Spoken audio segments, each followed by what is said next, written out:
been a big step up in terms of having Pain Gaming finally win a title again, because it's been so long, and like historically speaking, they're one of the most popular organizations you have coming out from Brazil. But to go back to Titan, Hello, salutare lume, am venit aici he'll take a challenge wherever he sees cu it. Specifically, niște co-stream de la Worlds 2024. Suntem live acum, ne uităm și noi la ceea ce se întâmplă la Worlds, să spunem așa. Cum sunteți, oameni buni? And they'll have to keep a bit of that ego today, despite coming in as underdogs. They need to be dogs with bites. And I love the way you mentioned this, because for Titan, it's actually his mom usually telling him to pick Ezreal, and whenever his mom tells him to pick uităm împreună when he finds the most success on the pick, but is the mom la Worlds 2024. Bineînțeles, comentăm ceea ce vedem în meciuri. Aparent acum joacă PSG-ul cu PNG-ul. N-am auzit niciodată de PNG. The expectation is that the players are gonna do well, especially given the fact that Pain Gaming is a returning team. We haven't seen them since Worlds 2015, when Worlds were actually as well in Europe, and it feels like they had to overcome a lot of hurdles domestically even to get here. So I just hope they can have a good showing. Yeah, absolutely. I mean, changes on the horizon for the LCS and for the CBLOL. Obviously, like, you know, we don't know exactly all the details about it, but it is going to be, you know, the combined Americas region along with LLA, right? So there are going to be changes there, and you know, for some of the players, definitely they're saying, okay, you know, things aren't necessarily changing for the worse, but they are changing, and they want to have, you know, a good kind of final representation here in this current era of the CBLOL to be able to showcase that they are a strong region, that they can really compete, and I think it's going to be exciting to see if they can do that. If you can even if you lose to PSG, but you have a competitive series, I think it bodes well for your chances to get out of play-ins. Yeah. And that's the thing, we're looking at, as you said it, the strongest team we might have in play-ins here in the likes of PSG. Pressures on their shoulders. Or and I mean, like, really to contextualize why PSG has become so strong, like, I'm sure a lot of viewers out there are very familiar with them because they very often make it to the international stage, but they've really perfected not the current one, but the former meta we had here in summer. Like, having AD carries on Mabel, playing through AP junglers on Junjia, or just supported with the Sejuani. Like, it was so easy for them to just, as soon as they hit that mid game, spread out the map with Mabel as an AD carry, make sure that the enemy never got anything to really pick in this game, and just pick them apart yourself when you came around for the team fights with this big gold lead that you've been able to accumulate of just taking sides. And one of the things that I think people, you know, kind of assume when you're looking at smaller regions is that they're going to have, you know, holes in their gameplay. Even if they're mechanically really good, they're not going to be good at playing the map. They're not going to really, you know, excel in the macro game. PSG is a different beast with that. You know, we were talking about this earlier. One of the questions is, was it, you know, just individual improvements and team improvements for PSG that made their macro game so much better in summer compared to spring, or was it more of a meta thing, right? Because a lot of it was about how Maple was playing through side lanes on Corki, on Tristana, and having so much success actually collecting gold and creating advantages there. And so it's going to be interesting to see if they can kind of, you know, emulate that same style they had so much success with in summer here, even though the meta is changing and Tristana and Corki and stuff have kind of fallen out of favor. But I mean, that's like almost like a thing that Pain has to hope, but I hate to be the one disappointing their dreams, because Mabel goes way back. He's been here multiple times. Like, mages, like when I first started watching Mabel, like, that was when he was playing Victor and all these other control mages as well. Orianna's Syndra's already back. We saw that in the first series, so I think it's just going to be easy for him to go back to default here. My big question is, how's the team going to adapt to that? Because I think individually, Mabel's going to be fine with this, but as a team, I think they might have to adapt to Mabel suddenly not being on the side lane. You mentioned Maple. I feel like, I mean, he's one of the legacy standout players that we have. He was playing League even before I was watching League. He's been here forever, and it might be one of the last times we see him compete on the international stage as well. Yeah, I mean, as it's been stated in the video. It's kind of crazy, right? You know, thinking back, to me, it's like Maple is linked kind of intrinsically to like Karsa and Maple, you know, like way back in Flash Wolves days and things like this, where, you know, they were kind of known as the Korean killers. You know, they could actually take down LCK teams and have these really crazy series. The other thing with them, though, is that they don't always have that consistency internationally, right? So they do sometimes show up and have these really, really good performances, but it's like this MSI was incrable. Then you look back to last year, they got knocked out in play-ins both times. So it's not as though they are a team that has no faults and has no holes. I definitely think they have improved massively from last year. You know, talking about Jajia, like he is such a good individual player. This is a guy that is at the very top of Korean solo queue. He's mechanically really gifted. He's a very strong individual player. So I think it's going to be tough for people to compete with them, but PSG has obviously gotten knocked out a number of times in play-ins. I'd like to have a small refresher on what we saw from them at MSI that made them stand out. Remember, they lost to G2 but before that, one of the best teams we had from the East, actually, and a lot of hopes on their side. Yeah, I mean, before that they lost to BDS, right, at Worlds, but then before that, it really is just as Aseo said, right? It's the fact that they often come with a little bit of inconsistency as well. I will say, like, this summer split is probably some of the most consistent I've seen them in a long time, at least domestically speaking, and I'm really hoping that they can continue with that, because I want them to be able to challenge. I want them to be a team that can be Korean killers again, and not just be a play-in team. I mean, it's going to be so interesting, right? Because, you know, I do think a lot of people who have been watching them are saying, okay, this could actually be the best team in play-ins, but the question then becomes, how far can you actually take that, right? And talking to some of the PCS casters and talking to some of the people that are actually experts in the region and cover them, they think this is the strongest they've ever looked. So, you know, there's a lot of confidence that, you know, when you're talking to like a lot of Western analysts, people are like, okay, they're the best team in play-ins. But when you're talking to some of the PCS analysts and some of the PCS coaches and experts that I talk to, they're like, they're actually, you know, as good as TL or as good as G2, and people are putting them really high up there in the PCS. So there's a lot of expectations coming from that region. I don't know that I agree with that, you know, that I would put them on that level. But this is a team that, you know, really could make a pretty big splash at Worlds if they are able to take down some of the big Western teams. They haven't made you believe yet? They haven't made me believe yet. But they will. How many times can you make this one fit within a day? We're about to find out in just a few minutes as the teams are ready on stage. So let's send it over to the casters for Pain Gaming versus Paris Saint-Germain Talon. Hello. Welcome back to the Caster Desk as we get ready to meet our teams for the second series of the day. Their histories so wonderfully highlighted by our desk there, and it's getting close to be time for Champ Select, powered by OMEN and HyperX. And personally, I'm excited to see the mid laners because just checking some playoff stats, ain't nobody touch a mage for 3 months. Absolutely. So this is going to be a new old look for both Maple and Jinkato. So see what's good. It's one of those things where, like, let's say you've been on a diet for like the last couple months and then you decide to eat a hamburger. Yeah. You're going to remember how to eat a hamburger. So like, I feel like Maple, even if he hasn't played mages for the last 3 months, he was at Worlds 12 years ago playing mages. He's going to be fine. I'm confused. Is there a meta situation where you would forget? Oh, it's mage meta for 80 carries for the diet. Yeah. No. What I'm saying is, like, I'm trying to think if there's any situation so grim in terms of the meta where you'd forget how to eat a hamburger, and it was literally mage meta bot for 80 carries in like 2018. That was like one 80 of those. 80 carries are helpless. You change the meta a little bit, they're like, oh. That was one of those hyper-restricted diets where you can't have gluten, sugar, or solid foods. It's like, what are you really doing at that point? A little bit of broth for the 80 carries. Yeah. Broth and rice. Just bone broth. That's all they get.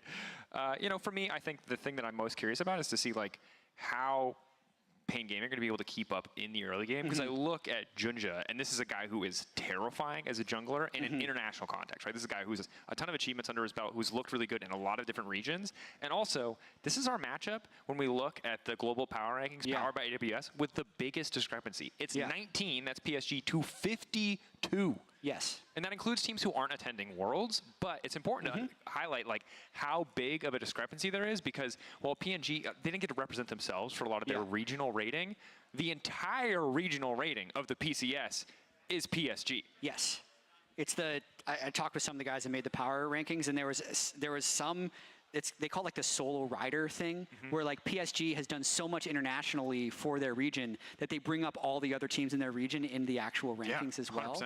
And if we think back even just to MSI, PSG, they played 2 best-of-5s against FlyQuest. They lost the first one 1-2. They 2-0'd the next one. They eliminated FlyQuest. At the time, the number 2 seed from the LCS from MSI, and then a lot of people forget, they took BLG to 5 games. So they were very competitive against a top LPL team at MSI, and now they're in the play-in stage. And it's tricky to say because in past years, you would consider a loss, like if you're a major region team, LEC, LCS, you're kind of expected to beat PSG as a minor region, but PSG doesn't feel like that. I think a lot of us colloquially discussing it think they might be the strongest team in play-ins, but obviously we're going to have to see once the games start. Yeah, it's definitely a good question. So much will be decided. We'll know more going into the Swiss stage if PSG are able to make it that far, kind of what shape they're in. Because Azeo highlighted it well on the desk too, right? This is a team that has shown incredible tournaments, incredible series, like that series against BLG at MSI.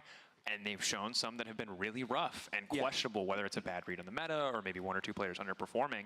So seeing what form they are in, seeing how they stack up against a team like Pain Gaming is going to show us so much in terms of what we can expect from this version of PSG at this tournament. Yeah, and I'm also being told that we can't expect this game to start quickly. But just so you know, I'm not the one that is keeping the players off stage. Like I actually love this shot. You can see that we're waiting for the walkout to happen. But this gives me a moment to talk about play-ins as a whole.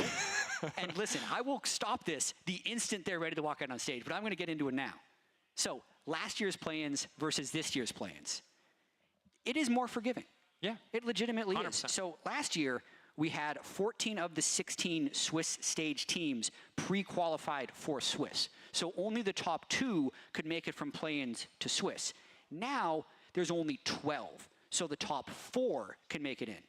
And the differences in terms of the strength of teams in the play-in is last year, there was no North American teams in play-in whatsoever. The top 3 seeds from both NA and EU were in the Swiss stage. And the 4th seed of EU, BDS, was in there as well. So technically, the European team got stronger in terms of being added to the play-in.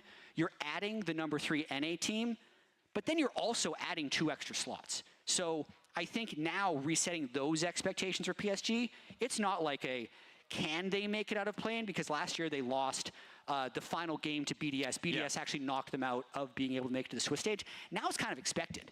That guy can jump. That's some now it's kind of expected because I feel like that was a really. That's not that bad. It's okay. Does that happen a lot? He's just tall. He's walking off like he's. I know. Uh-oh. Oh, he's getting He's getting stopped. You're not allowed to do You're not that. supposed to jump. But that was impressive. Yeah. You had your moment. A little jarring. Little jarring. Wasn't ready for that person to appear behind us. No, I wasn't.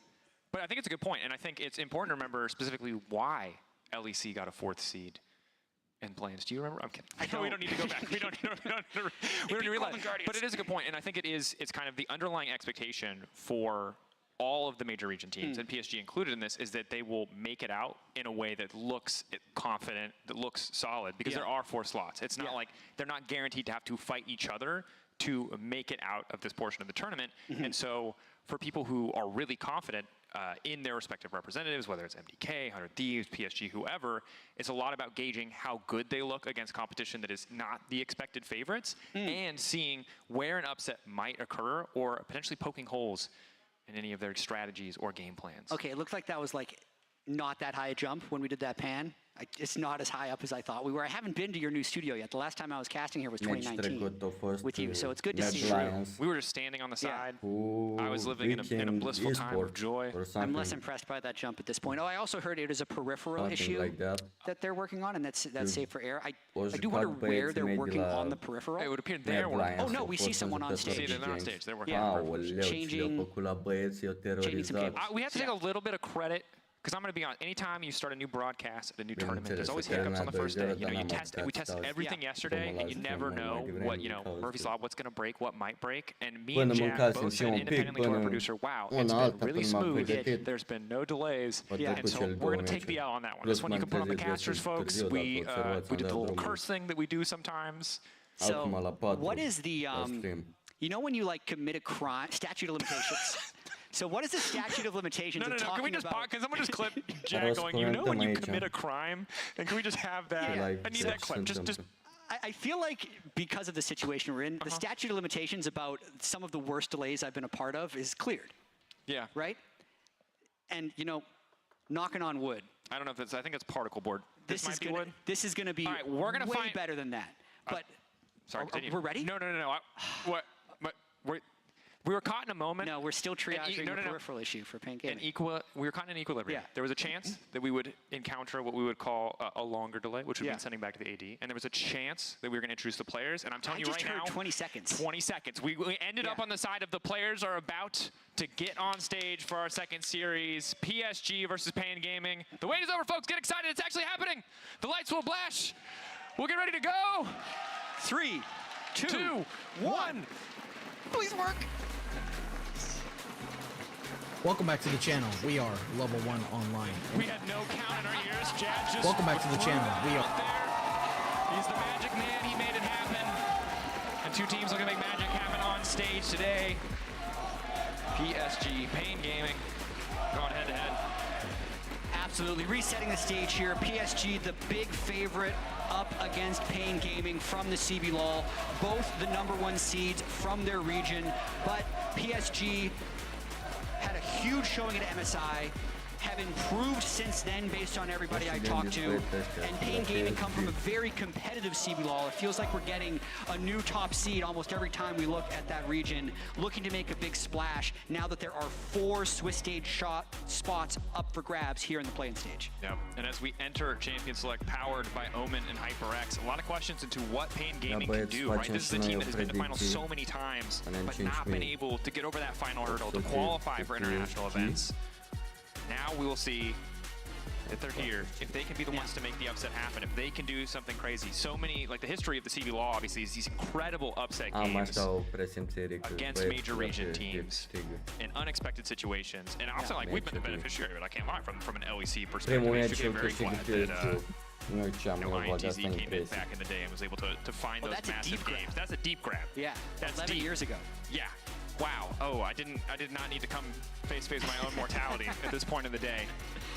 Hey, listen, I think one of the coolest things about this World Championship, and even the play-ins teaser that aired earlier in the broadcast, if you haven't seen it, go to the LoL Esports YouTube, watch this 5-minute piece that was done, is there is so much history even within these play-in teams from past World Championships, like Maple and Betty getting to play together at Worlds once again, with having such long careers, the path that Maple has been on, where 12 years ago on this day, he had his Worlds debut in a Worlds quarterfinal against Faker, now making it back again, even though he's not playing against Faker, he's still playing at a Worlds level 12 years later. Titan wanting to bring the life. There was a really fire quote that I can't remember exactly that he said. He basically just said that, you know, the CBLOL fans have stopped dreaming, and I want to make, like, basically more or less said, I want to make them dream again. I want to bring back that ambition, that hunger, not, you know, assume a foregone conclusion or assume that they're underdogs. And I think you find these wins against PSG, you show a good showing here because you can't find an overall series win. That lights a fire. Yeah, absolutely. And I will say the only thing that is currently holding them back from doing that is that damn peripheral. I saw even when he came back on stage, he was struggling with the mouse cord. It was all over the place, but I see them in lobby, and I think we're getting a chance like right now. Now, here we are, moments away. Got the timer. We'll see what they want to go for here. I see a band popping up. I think we'll get it on your screen shortly. Time for Champ Select, powered by OMEN and HyperX. Maokai, gone, Aurora gone. Completely different bands already. That is what I love to see in the first day of play-ins. Everyone's going to have a slightly different read on what they have as their overpowered champions. There's also been that question of, like, how soon do players come to Europe to begin their scrims and boot camps, and what pockets of scrims have they been involved with? The one thing that we did learn, I think, most definitively from the first series was that we do still have teams that are willing to lane swap, and it is very highly likely that we still see a strong mage meta. Syndra, I think, was fairly dominant in both games, with Frescowi playing it twice, and it's one of the bans here by Pain. Orianna going to come out as well, so we're going to see new picks in the mid lane at the very least. A lot of the other champions untouched thus far. Kalista limiting some of the more aggressive early 80 carry options. Now, first pick for the side of PSG. What is their big priority? Skarner's up. Apparently it's just Jace. Is it a flex? I mean, the thing about it's not locked in yet. It's not locked in. Okay. The Skarner would be my guess, would make sense. Okay, so something Junja has played domestically, obviously a champion who still functions incredibly well.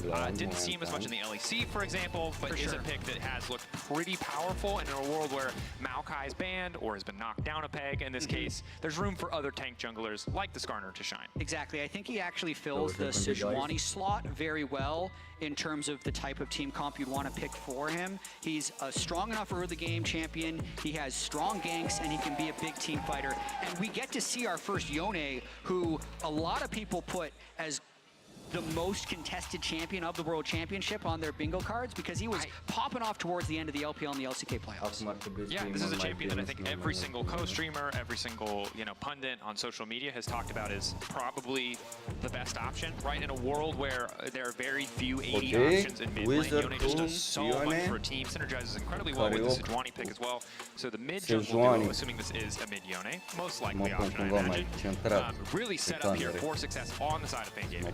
It is a pick that can be flexed. You will see the odd top Yone, but you're absolutely right. It is most likely going to be a mid lane pick. Got one game on it for Pain Gaming, but it was a much different meta throughout the regular season, so I would imagine this is likely a practice pick from Scrims. Rumble now going to get locked in as well. This was a champion that was hit a couple times with the nerf bat, expected to drop in priority, but is still prioritized by PSG here. Some of that passive on-hit damage as well as the early Q damage reduced pretty heavily. Yeah, pretty heavily.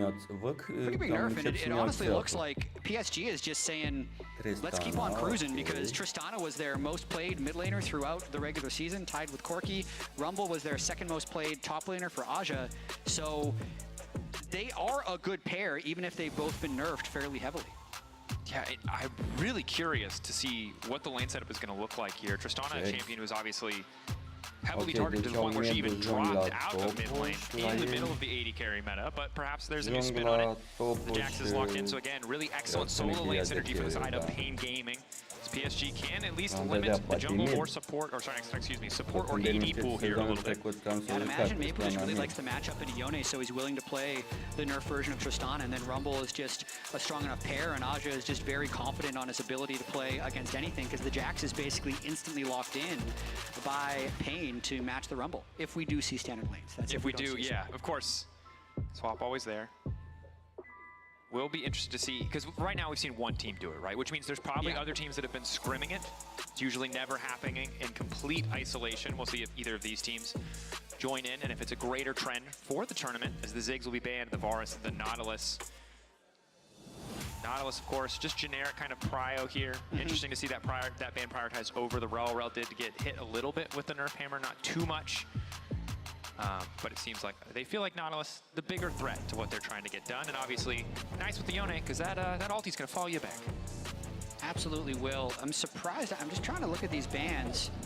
Okay, we're going to get probably Lucian Nami instead of engage support like Rel. I think that's generally correct, just because otherwise they kind of have 4 melee champions that all have to dive on top of a Skarner Rumble, which didn't really seem like it's possible. So they're going to go with a little bit more range. I mean, you could do it. They're just going to ult you, and then they're both going to push R, and then you're going to die. But it's always on the cards. It's an option open to you, and now having the Rel locked in. Okay, so giving some good engage options here for PSG without it coming through in the top lane as much from the Rumble. Nice to have it in the support position, but does leave them open to some more aggressive options on the bot side, some ranged options. Nami and Poppy both hovered. Nami obviously dropped out of popularity after a massive tear.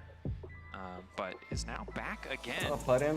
See how aggressive Titan Curry can be in this bottom lane 2v2. I don't mind it actually in this case. I don't necessarily think that Lucian Nami is suddenly going to become the meta here at Worlds, but I just like their ability to have a little bit of extra range since everybody else on their team is so all in, and they have a fairly like self-sufficient range duo in the bot lane while everybody else needs to play flank. And then on the side of PSG, it is just a really well-balanced team composition, although it very much looks like a patch 14-16 team comp, not necessarily like a Worlds team comp, because all these champions you could easily see being played in their regional playoffs before the massive patches hit. I think every single one of these champions, except for Skarner, was nerfed. This is literally a draft from a different patch, and it might still function. But these are the champions that I think everyone expected to fall out of meta, right? MF took small hits. Bloodthirster was nerfed a bit, which was her best first item purchase. There's so many little things that should have dissuaded us. Base AD as well. So it's a difficult position to be in if you're PSG, because this comp would have been stronger on previous patches, but it's also probably comfortable. You know exactly what you're getting out of this, and if comfort is what PSG want to go for, we'll just have to see if it works out. one thing that I learned from this team, especially at MSI, is that if they are in an even game state, they have a very high chance of winning because their macro is very good. It feels world-class to me. I think a lot of that comes from Maple, World's experience from basically everyone on their team as well. So they are just a very strong mid to late game team, and I think playing Comfort in game 1 is a very respectable decision. Definitely is. Of course, for this game, they're also not really showing us anything new. Showing us something old in the context of a meta that has changed so much, at least shows that they're willing to play it, but perhaps there's even more waiting in their back pocket, depending on how this game 1 plays out. As Junja, Karaoke trading blows in the jungle. Well, not actually hitting each other, but at least fishing, looking for an angle. Surprisingly active level 1s in this first day of plans. And I think we might see fairly active level 1s throughout the World Championship because you need to get information if lane swaps are on the table. So wherever you have a stronger, 1v1, 2v2, being able to push someone back and get a deep ward to actually scout the jungle is very important. So they're kind of thinking about getting that ward down, and that was a mistake because they've given away early vision and a cheeky little CS on a Sejuani. That's 10 gold right there. Well, it's a hair of experience as well. Yeah, so Jackson and Yone both got 1/3 of the ward's experience in that as well, which might be an earlier level 2. I'm not completely polished on how that matters. On the third of third of a ward? On like a third of a ward. I know what the ward. Enough to hit level 2 early? Yeah, I know the ward, but the third of a ward is where I get a little Basically, lost. every pro player in the world knows this, but currently I don't, so please tweet me or something. I want to know. Yeah, good call out. Someone else will probably know it too. Kato gonna get pushed back here anyway, so it doesn't in the matter. first levels. Yeah, one of the big things to note is there's no Fleet on the side of Maple. Fleet obviously hit for range champions by pretty decent margins. Absorb Life also hit 2 nerfs designed to get 80 carries out of the mid lane, take away some of that safety that they were kind of guaranteed from runes overall. Yeah, I love this triple lane cam. If anyone decides to get a little bit aggressive, I want to also see how well Maple can stay pushed in this lane because this is kind of why he would have picked the Tristana. He's going to like this matchup, I think, into the Yone. And then also just how does PSG deal with the Lucian Nami? Lucian Nami's not that big of a menace at like level 1. It's more about once they get a few items and a few levels under their belt. Yeah, and MF very strong early on. Obviously, the kill pressure you're going to get with the Rel as well is something that has to be respected. Part of the reason you're seeing defensive sums come out from Curry, right? It's the heal instead of something like an Ignite. They know that they don't have kill pressure. They know once they get that first item or support itemization, or even just a few more levels, they'll be a bit better equipped to trade. But early on, MF frustrating the lane against, backed up by some CC. Only making it worse is PSG get this initial push out, and for now, things relatively quiet. Obviously, no super fast clearing junglers like the Nidalee, so for now, both junglers kind of on even pace. I mean, in retrospect, we were spoiled by the lane swaps in the first series because they generated action nonstop. That's true. People were fighting at like level 1 and 2 outside of lanes in random jungles, Jet. Now it's just standard lanes again, full clear into... Well, it's interesting that the junglers are on the same side of the map for a crab. And wow, they would have doped this if he didn't ward and was unaware, I think. Okay, PSG, thank you production, 100% on all 5 of these champions through summer. 100% win rate. 100% win rate, I believe. Yeah, so... They didn't lose many games for what it's worth. They have one of the highest... They're very dominant, right? If you look at the global power rankings like website, I think they have either one of the highest or the highest win rates of any team globally. Like they were so dominant in their actual region. Them and Gen G are going to be like the 2 teams with the highest win percentage throughout all of the year. Both of them probably ready to take on PLG, so makes sense to me. Betty and Woody now finally getting pushed in. Of course, don't have their jungler here on the bottom side, so have to play with a little bit more respect. See what the options are. Early reset for Betty. One of the great things about MF, obviously the strut movement speed makes it easy to take a bit more bold resets to come back for those early additional bit of gold, early additional bit of sustain as Aja take control of this lane. Yep. Get that all the way into turret, crash it, and then usually you'd go for a reset here, but getting a little poke off as well. Maybe he wants to keep the Jackson lane. I mean, QUASAR's already based and came back, whereas Aja's still sitting on his starter arms, hasn't even had to use a health potion yet. QUASAR's still with TP though. I would imagine he got the cheater recall off. Hard to say for certain, but definitely needs to respect the potential for Sejuani to get involved here. We also have a delayed swap, so Pain had a good reset timer. They're definitely way up on tempo at the moment. Moving up. Good ward though. Fortification shows falling Lucian off too. at 5 minutes. Spotting Lucian is big. Now that the swap has come through, immediately PSG can respond. The wave in a relatively neutral state. Asaja's going to grab one more creep. Might just reset here as the TP already coming bot lane. Pain doing what they can to try to fight for a bit of a tempo advantage, but with both bottom lanes on the top side of the map, imagine we'll have a bit of a scrap for Grubs. PNG right now ahead on tempo overall. Yep. Aja, the one nice thing there was the ward spotting Lucian early did allow them to react a bit earlier, but really curious to see now what happens with this Grub spawn in about 30 seconds. If Lucian Nami can hold the prio, it would definitely allow them to think about Grubs, but both junglers are on the bottom side of the map, so we might just be in a bit of a stalemate for a while where no objectives are taken. Yeah, it's interesting. Maple pushing in this mid wave, likely to give him first move, although with level 6 there, Jinkato certainly has a bit more kill pressure. And kind of when the bot lane swaps come out, I expected the junglers to stick around here to contest Grubs, but it seems instead much more focused on that top lane 1v1, at least briefly, is now 2 seconds before the spawn comes out. Junja is on the way up. They don't really have prio on the bottom side, and they're just now fighting for prio on the top side, so they should be able to start this, but it won't be free and easy. There is room for Pain Gaming to contest here. Yeah, there is also a teleport available for Aja. He held it, so this is fairly free, and that's why I think Pain said, we're not messing with that. We're just going to take the Drake and to be completely happy with this trade. That said, giving any Grubs to a Tristana, even a nerfed Tristana, true, always can be a bit of a difficult prospect as same champion on side lane can accrue those gold leads really rapidly, take through or shred through plates if given the chance. MF not the best tower taker. It's not a Jinx, so you're not as worried about the bot laner like our last series. But ward cleared out there, and you're gonna have to be really careful about approaching this tower. Yeah, so it's likely at least 5 minions that are going to be denied. There's no one on with teleport up that can actually catch this wave. It's going to be a plate for them as well. So just very small, low-risk advantages being accumulated for PSG as of now. This whole draft, early game approach, the way they're playing is very low risk so far, yet still very effective for PSG. Yeah, but it's crazy that they've... Oh, they're forced to flash. It's okay. Good look from Pain. They don't get much out of it, they get the flash. So if they can follow up in a future play, that's going to feel good. But for now, weren't able to get to the wave soon enough to catch all of those minions, and so not a hugely advantageous play. And allows they can also get a follow-up somewhere else. Yeah. I don't want to set, like, bad expectations, but I have a feeling of how this game is going to go right now. Is it very slow, and then PSG big gold lead because Tristana on side lane just prints money? Yeah, well, also, just based off of some of the games that I've seen from PSG, because of how good their macro can be, is even if it feels like we're going to be building up to this crescendo in this game, like, oh man, they're stacking Drakes, there are 2 Drakes, Soul Force coming up soon, and you're waiting for that climactic fight. Like, a lot of times, Maple just pushes the Yone back. A lot of times they'll just, like, get a pick on the side lane, and then you won't even see the climactic fight. Like, that kind of feels like, I know it's really early, but that's the feeling that I have right now. The Prophet. We've seen ahead. I want to be wrong. Please be a bad call. All right, we'll see if we get climactic 5v5 or random pick on side lane. Those are the 2 potential options.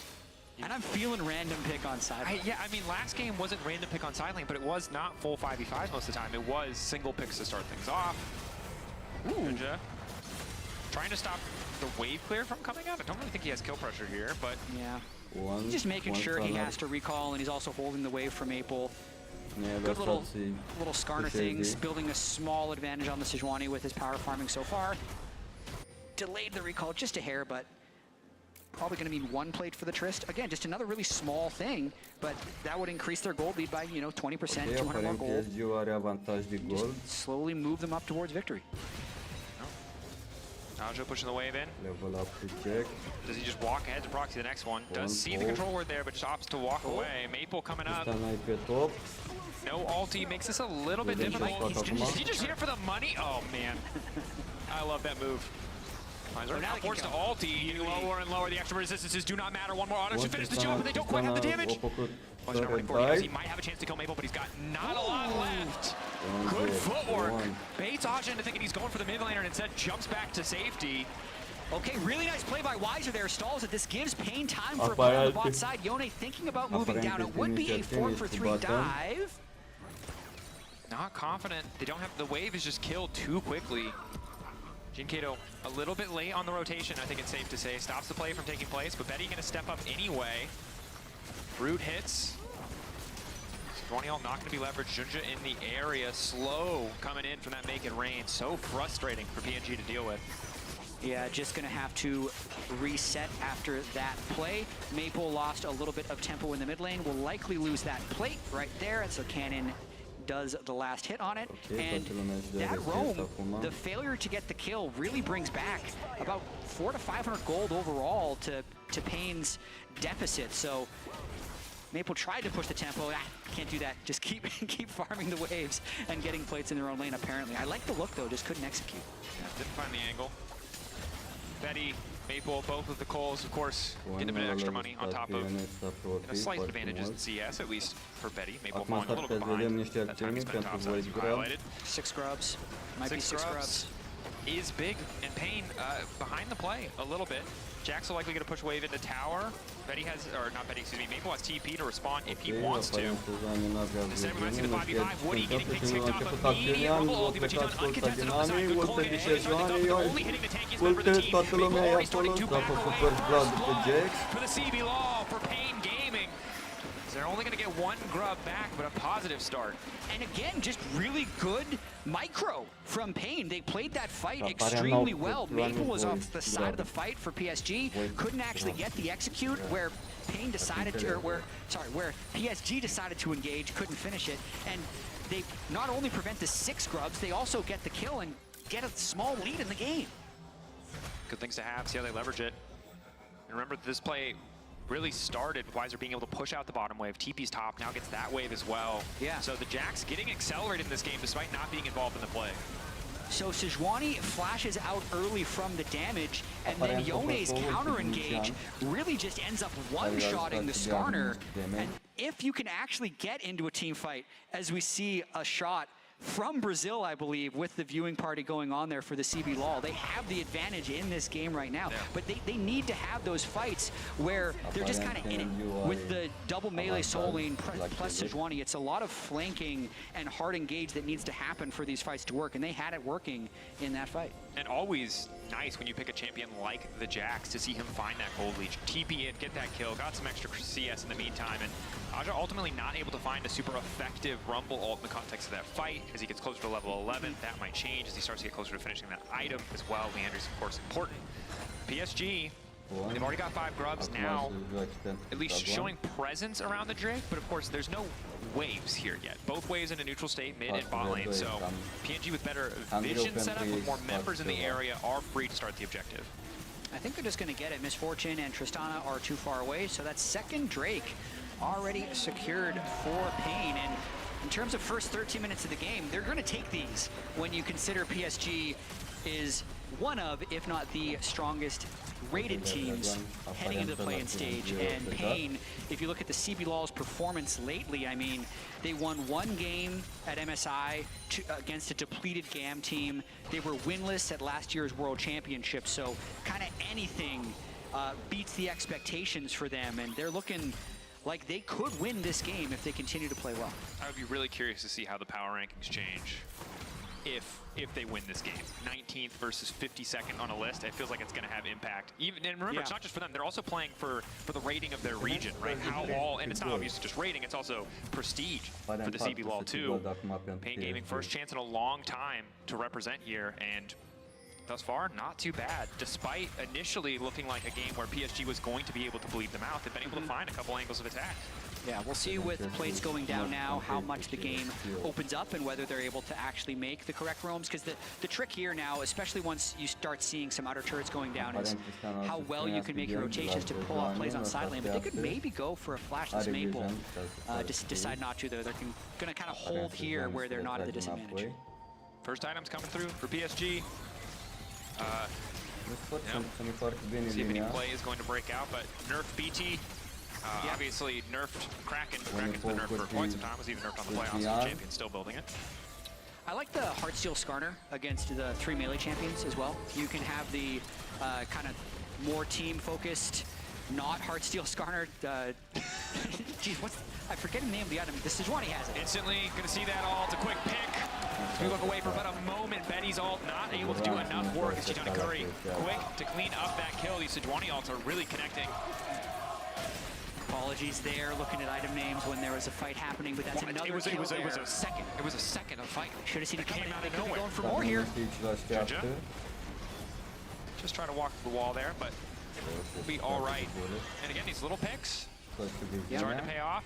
Still gold leads everywhere but top lane for the side of PSG support. I'm just going to say is not significant. But I think more and more pressure on WISER to do some work on this Jax. You can see him just going into Aja, has that Trinity Force completed, knows that he's powerful in those short trades. And as the game progresses, if you're able to keep your CS up on Jax and not be forced to overgroup, you can start beating that Rumble and also the Tristana in side lane. So WISER can absolutely be a force. It's just really tricky to be able to do that against really competent teams who can have snap engages on the rest of your team or get mid push and then threaten you on side lane. So basically, I think a lot of this game will be decided on the margins, like can Lucian Nami hold mid-wave while the Jax is split pushing, and can Pain make plays after they have mid-push and move. I also want to see how much they can get out of the Skarner, because one of the things this Sejuani does really well is instantaneous engages. It's always a bit more of a delay for Skarner if he's not going to flash in. Kato, nice knock up over the wall, sends the projectile through, but not himself, so doesn't really risk much of anything. And Jax free hitting on mid turret here right now, so pretty nice. When they have the 4v4, they're the ones getting free time on turret. Rumble was too afraid to free hit the top lane turret because he was worried about actually coming down for a fight. So little bits of turret damage. Teleport top lane and maybe break that turret as well. Now the response, though, this is going to be very difficult for WISER to hold. And the tower down top lane as well. Maple there to pick up that money, and PSG going to grab 2 towers. One will be traded back. So a bit of an awkward exchange overall. 1.5k gold lead now for the side of PSG. They obviously take towers much faster, and with the Tristana on side lane with 5 grubs, you can see how quickly that tier 2 is going to fall. Really nice teleport there by Maple. Even though they weren't the first ones on the turret, they had a bigger wave, and they crashed 1.5 turrets top lane as well as killing the mid lane turret. I think a small mistake there by Pain, resetting basically everyone from the bottom lane instead of moving it up towards the mid lane, because that would have likely meant they could defend the mid turret and then probably take the mid turret as well. But let's see if they can get this on the bounce back. Might end up being about pressure for Drake instead. Betty here to cover. Red buff and the BT shield allows them to safety to just walk up, clear this wave. Pain Gaming hovering to the bottom side. They've already got 2 Drakes. Infernal Soul on the table. Only, of course, would be their 3rd, but ever closer, putting PSG in a position where eventually they probably are going to just have to fight the full 5v5. Pain Gaming not afraid to just use their man advantage, walk in, fight for that vision. They saw Maple bot, they see Aja top, they know they're favored. Betty, though, fearless, just continues to step up here. Would be a soul point fight, so it's very crucial for the overall outcome of this game how well PSG can clear out this mid wave and approach. Getting that control ward is really crucial. They control this bush and river because it means Pain doesn't have a great way to flank, especially that control ward up towards the red buff as well. That's where the Yone or the Jax is going to want to approach from. Jax going around the corner. Have they marked the ward in the brush? Looks like the answer is yes. Covering off the side. Rumble now coming in. Objective Kato immediately going to try to kick things off. A lot of burst used on the Skarner to little effect thus far. Junja with flash, with smite. Objective in their sights, bursting it down, they get the objective. PSG have a wave to play on, but can only push it out and walk away. Patience, discipline coming in from Pain Gaming, that exchange. Still deathless, 19 minutes into their first Worlds game against the #1 seed in the PCS. Really love the patience that Pain is playing with. There definitely a few moments where maybe they're giving away a little bit too much turret gold, but getting 3 Drakes only 19 minutes in, and then also getting enough damage down on a Skarner that he's unwilling to actually go in with the rest of the team. They're putting on a pretty great showing for Game 1 here at Worlds. Definitely are. And you talked about, hey, the Heartsteel can feel so good against these 3 melee champions, but Junja's just not getting any stacks. He can't get into a fight. They're not scrapping at all. So an item that he purchased early and prioritized, while we'll still give that little bit of burst, he's not getting that additional value of the scaling HP. And we'll see if that hurts him in the fights, because Jax just continues to scale up. Chiton getting stronger, Jinkido with the Blade of the Rune King, which is so good on these melee champions, means a lot of these tankier health bars, Woody and Junja especially, aren't going to be nearly as effective as they might have been against different oppositions. Yeah, and you can see this is Pain Gaming's year-long chart, essentially, improving throughout the year, nearly winning the spring playoffs, getting just over the edge in the summer playoffs, even though they weren't the #1 team in the regular season. And I think once the Stride Breaker gets completed by the Yone as well, like that's when he really turns on, and if he ever gets on to Misfortune or Tristana, can really do a lot of damage. But until then, they just need to keep holding sideways with Jax, not getting picked off in the mid game here, and just waiting this 3.5 minutes until they can potentially get Infernal Soul. There's no pressure on them to do anything too crazy, right? But I will say, I watched a lot of Pain Gaming. Sometimes they go for the aggressive play. I've watched them 50-50 a Baron when they were already winning somewhere else on the map, and it worked for them. But that didn't make it right, Jet.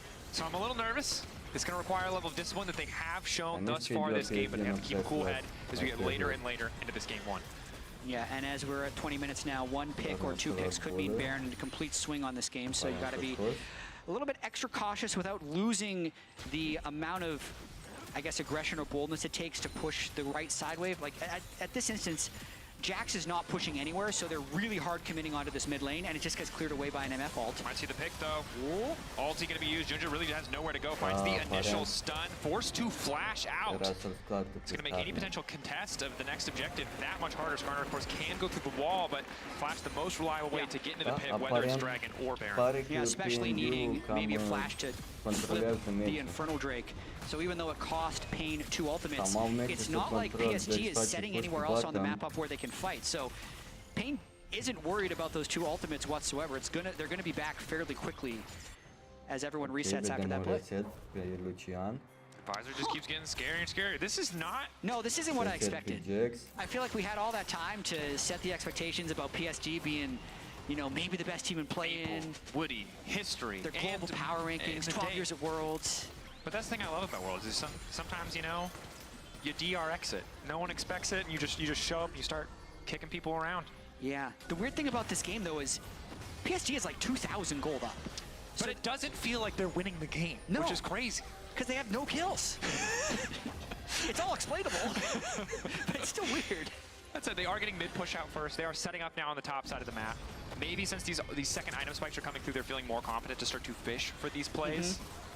And they are powerful. They just have yet to find that circumstance where they can really leverage their advantage. Initial pick onto Junja. They know that he has no flash. That Skarner ult is doing, or excuse me, the Rumble are doing a decent amount of work. Skarner now making his way out. GK trying to follow up, taking the jungle out of the equation. He is step back over GK. He will not drop. We're in trouble now too. Rides are in the midst of everybody, but a perfect input buffer from Maple means he will walk away. PNG, what can they get off of that pick?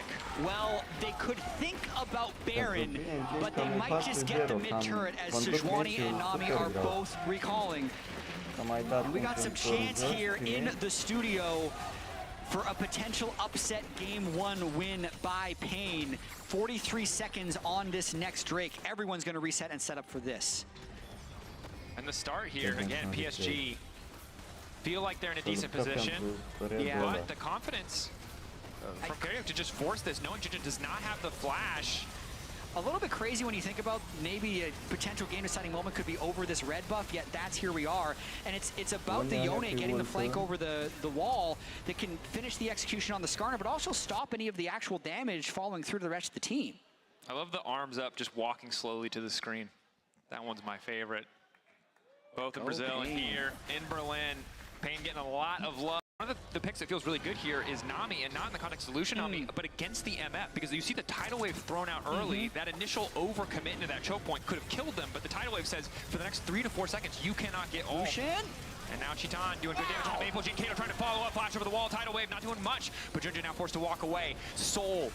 What is important here? PSG, can they get into the pit? Junja has the E. He should be able to get through the wall if he wants to, but PSG trying to play through the bottom side.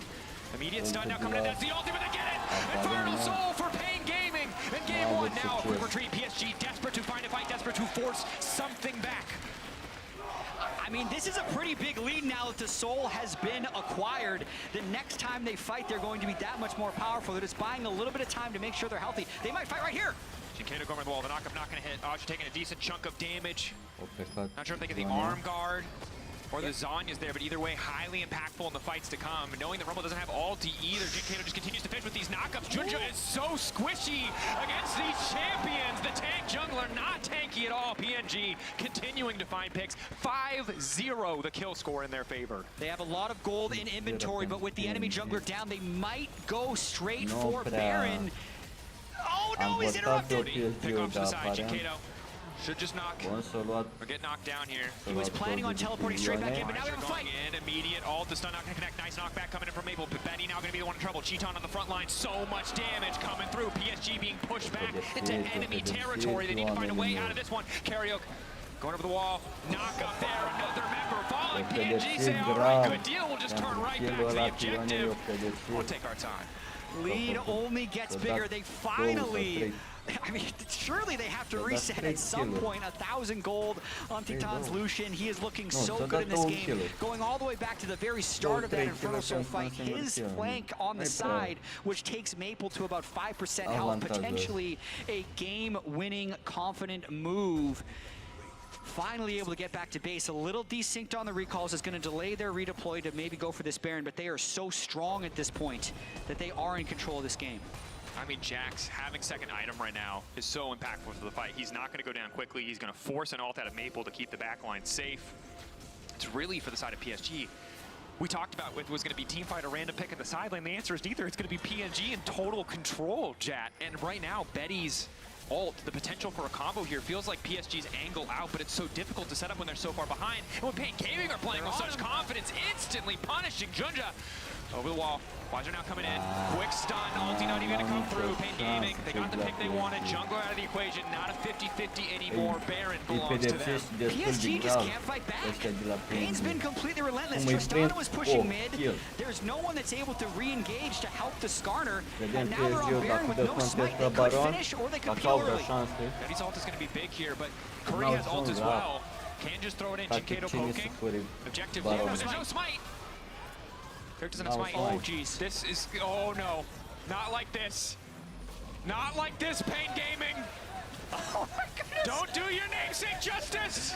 Brazil does better than you engage. Now coming in. Jinkato going to get over the wall. Keep your eyes on the Baron back. And Lord doesn't matter. Betty, take it out. PNG. The smite. Just in time. Coming out. But Cheaton is clutch.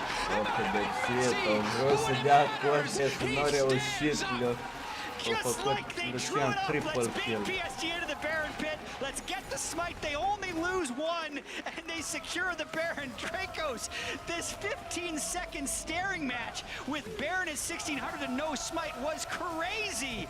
Yone can't even get out the back of the pit. Sejuani seems like he's gonna die. Yone sacrifices his life for it, but then the smite actually comes up as the next Baron auto literally would have killed the Sejuani, and then Titan. Just absolute beast mode at the end of that fight. I love it. This world, baby.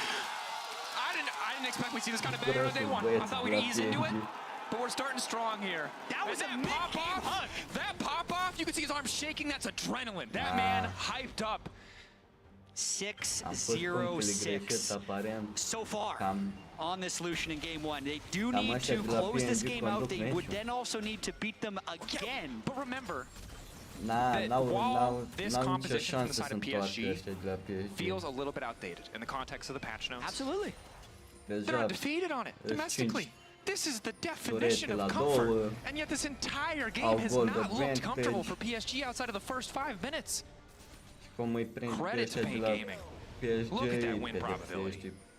It's not 100. It'll never 100% hit 100 until they end the game, but it's about as close as it can get. They are so favored in these exchanges. PSG, can they mount that comeback? Can they turn this around? They don't have control of anything on the map right now. They don't have Infernal backing them up. Betty is powerful though. 2.5 items, a good ulti. Someone caught out, maybe they can get something done. But Junja, this is where it's really hard to be the Skarner. You don't have that dash in, dash out luxury that a Sejuani does. The ulti not as reliable, the CC not as reliable. Feels so bad to fall behind as this champion, and now he's just sitting there getting poked. He can't do anything about Cheaton just walking up and hitting him. Now Karaoke looking to get things started. Ulti coming out from the MF, but Jinkato just goes in, disrupts the play. Okay, Jax needs to crash the mid turret as well, but it's fine. The Cannon Minion is still just slowly chipping away on that tier 2 turret. Gold lead is extending. I mean, at this point, Pain just need to be patient as they have been throughout this entire game. The Lucian has enough range that he can kill these turrets. The Baron is going to help them extend their gold lead. It's probably going to end up going to Elder just because they are generally a short-range team that needs the other team to walk out so they can engage. PSG are a 6K Baron power play, but there's a part in my brain right now that's always just anxious and scared, right? And that anxious scared part looks at that Elder Drake and says... Is it because the Baron almost killed Sejuani? that definitely flared up there, but all I will say is Elder is the great equalizer, and as much as you can have a 10K gold lead, if someone steals an Elder with 4 members on their team still alive, that team fight gets a lot more even. And here we go. I think they're going to fight before Elder. Junja, again, just going to get picked off here. Pain Gaming, eyes on their perfect target now. Quick pick on Aja as well. He goes golden, but for what? He's just delaying the inevitable. Pain Gaming. They don't even need the Elder. Just stepping near it is enough to bait in PSG. The TP's now coming through as well. The Jax is damn powerful, but this is a confident move. Jitan goes in. 1-2 punch there. 80 carrying top lane together. Betty, there's just nothing they can do. Maple down for the count. Pain Gaming in game 1 for a few minutes looked like PSG had it figured out. Like it might be an inevitable conclusion that they'd be able to outplay. But after those few minutes, Pain Gaming finding the picks, finding the kills, finding the setup, their patience paying off. Playing better in game 1, pick after pick, objective after objective. Pain Gaming make the upset happen in game 1, even if they lose someone to the fountain. And Dracos, a dominant game 1 was expected. What wasn't expected is that it would be Pain doing the domination. What a shocker here in game 1 as PSG have to walk off stage with a loss and regroup, now having to win 2 games in a row against the CB Law. What a game 1 performance. And this is a moment where if you're a PCS fan, you're hoping that that was just some comfort and they didn't want to show anything in terms of game 1 draft, and there's something else cooking for them because you're grasping on a straws. That should not have been possible, but Pain Gaming made it happen. We're going to head to a quick break. When we return, game 2. Da, felicitări celor de la PNG. Aparent au jucat mai bine la obiective, la tot.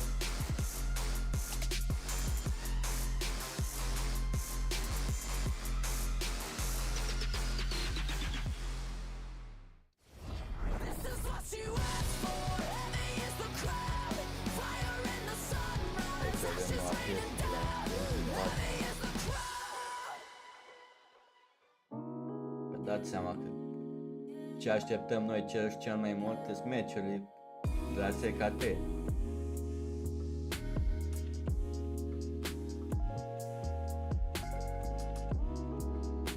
Ok, avem o plecat și reclamă de la OMEN.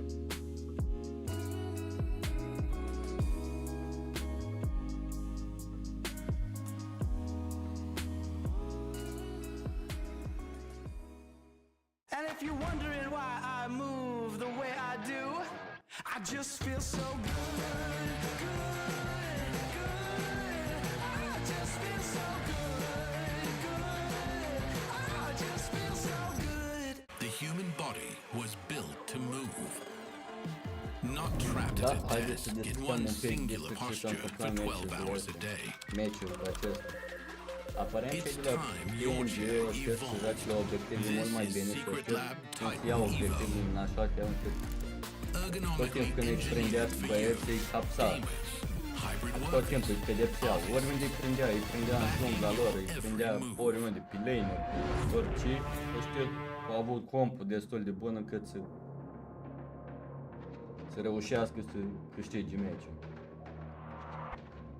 După cum bine vedeți, Lion au câștigat meciul împotriva la PSG.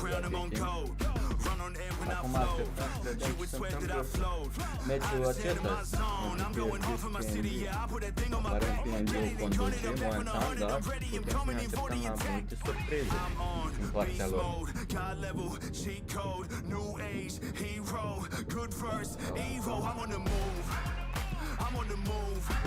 I'm putting in work, I go berserk, got something to prove. Cause I got power, I got the energy. For all of my enemies, I'm on the way, saving the day. No one ahead of me, I'm on on the right here, right now. This is the moment we running it. This is the moment we running it. We doing this with the love of it. Give me your right. Now it's all on the line. Watch me I want the world in my palms. I want it all. Yeah, this fire lives in my soul. It drives me to my goal. There's no distance I won't go. Cause the climb's all that I know. And I face it all on my own. So my name will be known. La mine în țară. Super!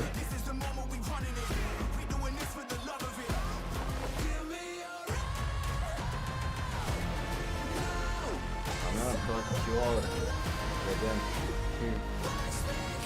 ce găsim.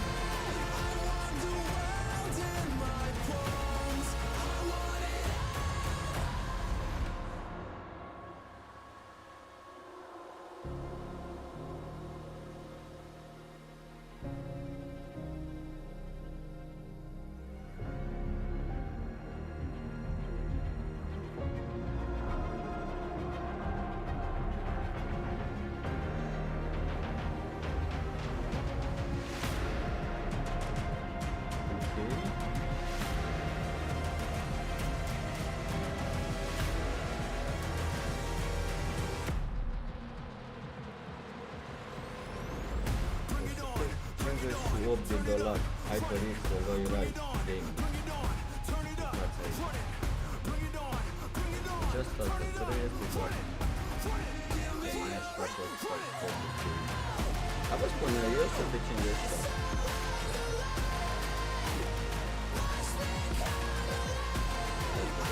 Monitorul.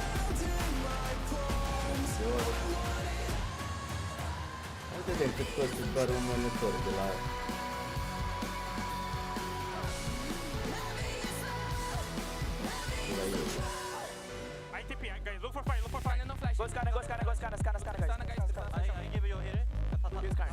Ok, OMEN Transcendent 32 OLED Gaming Monitor 4K QOLED.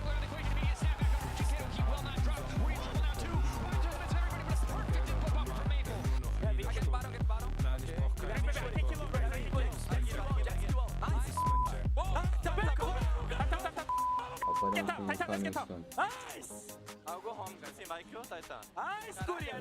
Bem-vindo ao Brasil, League fans. Spain Gaming is back at Worlds and they came here with a boom, guys. I feel like they heard us. You see They heard that? everything. Passion. He was out of his chair immediately. That's I love that. And That is fantastic. That's what you see in Brazil as well when they're playing. Like in the finals, Gitan is popping off. He's jumping up on stage. He's letting his opponents know. And I gotta say, I mean, we spent a lot of time obviously talking about PSG coming into this because they were one of the big favorites for play-ins. To me, I'm just straight up saying it. Pain is who I had power ranked as the lowest team in play-ins, and versus the #1 team I had coming out of play-ins. So this is a crazy upset. They earned it because from a difficult draft to actually a good execution and the way they kept the ball rolling, and thanks to the reliable Cisco network, they were able to be perfectly on time for the right engages to contest objectives every time. Yeah. Let's take a look at the Baron and how they secured it actually to see how PSG was able to stay in the race. No, but it's one of those things where it's just so crazy that they were in that position, right? It took so long for PSG even to get in game, and Pain was just a team that ran with it every single time. And I think this was the moment where it started looking a little bit dicey for Pain. You thought to yourself, are they going to throw it? Are they going to throw it away at the last hurdle where everything's looked so good so far? And I just have to give them so much credit. I mean, Skarner is not usually the champion you want to be engaging on, but they punished Junjie this entire game. They were constantly taxing his flash. He wasn't able to get any good ultimates whatsoever. Anytime he's walking forward, they're immediately engaging on him. They're pushing him out. They're really putting him into a difficult situation. And this was a pretty risky spot as well here for Pain, where you're starting to think, okay, maybe this could actually start to go bad. But Karaoke is able to actually get back into the pit, secure the Baron. You know, Wiser TB's back in. His smite just came up, Isaac. His smite just came up. That was so close. And then obviously Titan, like, I mean, what a player. There you go. I love seeing reactions like this because they know they have the advantage, but that's that's not only what matters in League of Legends usually, because when you see a potential stylistic mismatch, you would expect PSG to be able to grab the right opportunities to come back in the game, but I feel like Pain were just on point. And I mean, PSG was able to actually create a gold lead in the early stages of the game. They played the map pretty well. They were able to take some towers. You know, we saw Maple going up towards topside to try to get an early first blood that didn't actually work out, but they were playing the map fairly well. I will say though, I was pretty surprised by the draft. This feels like they were still playing, you know, in the old meta. They were playing, you know, full comfort draft. They're going towards champions that really did get them here, but aren't necessarily going to get them success when they're actually at this tournament. I mean, I have to give so much credit to Curry as well. I didn't notice if he kept his 100% KP by the end of the game, but he did for such a long time as well. His Nami performance was actually insane. Like the bubbles left and right was hitting, the tsunamis was perfect. It's one of those things where it's very easy to just see a Nami do well because so much of the time she's just in the back healing people up and making sure Lucian's buffed up with the E. But his ultimates and his bubbles, they're just so clutch and really help Pain that team fight. And I feel like Jin Kato played a really good game as well on the Yone. He was putting on so much pressure. We can see how much damage Chitan got done on the Lucian. You know, he's known as this aggressive player. Obviously, he's famous for the Ezreal. You talked about that in the pre-match, but this also does really fit his sort of style. He wants to be playing in the face of his opponents.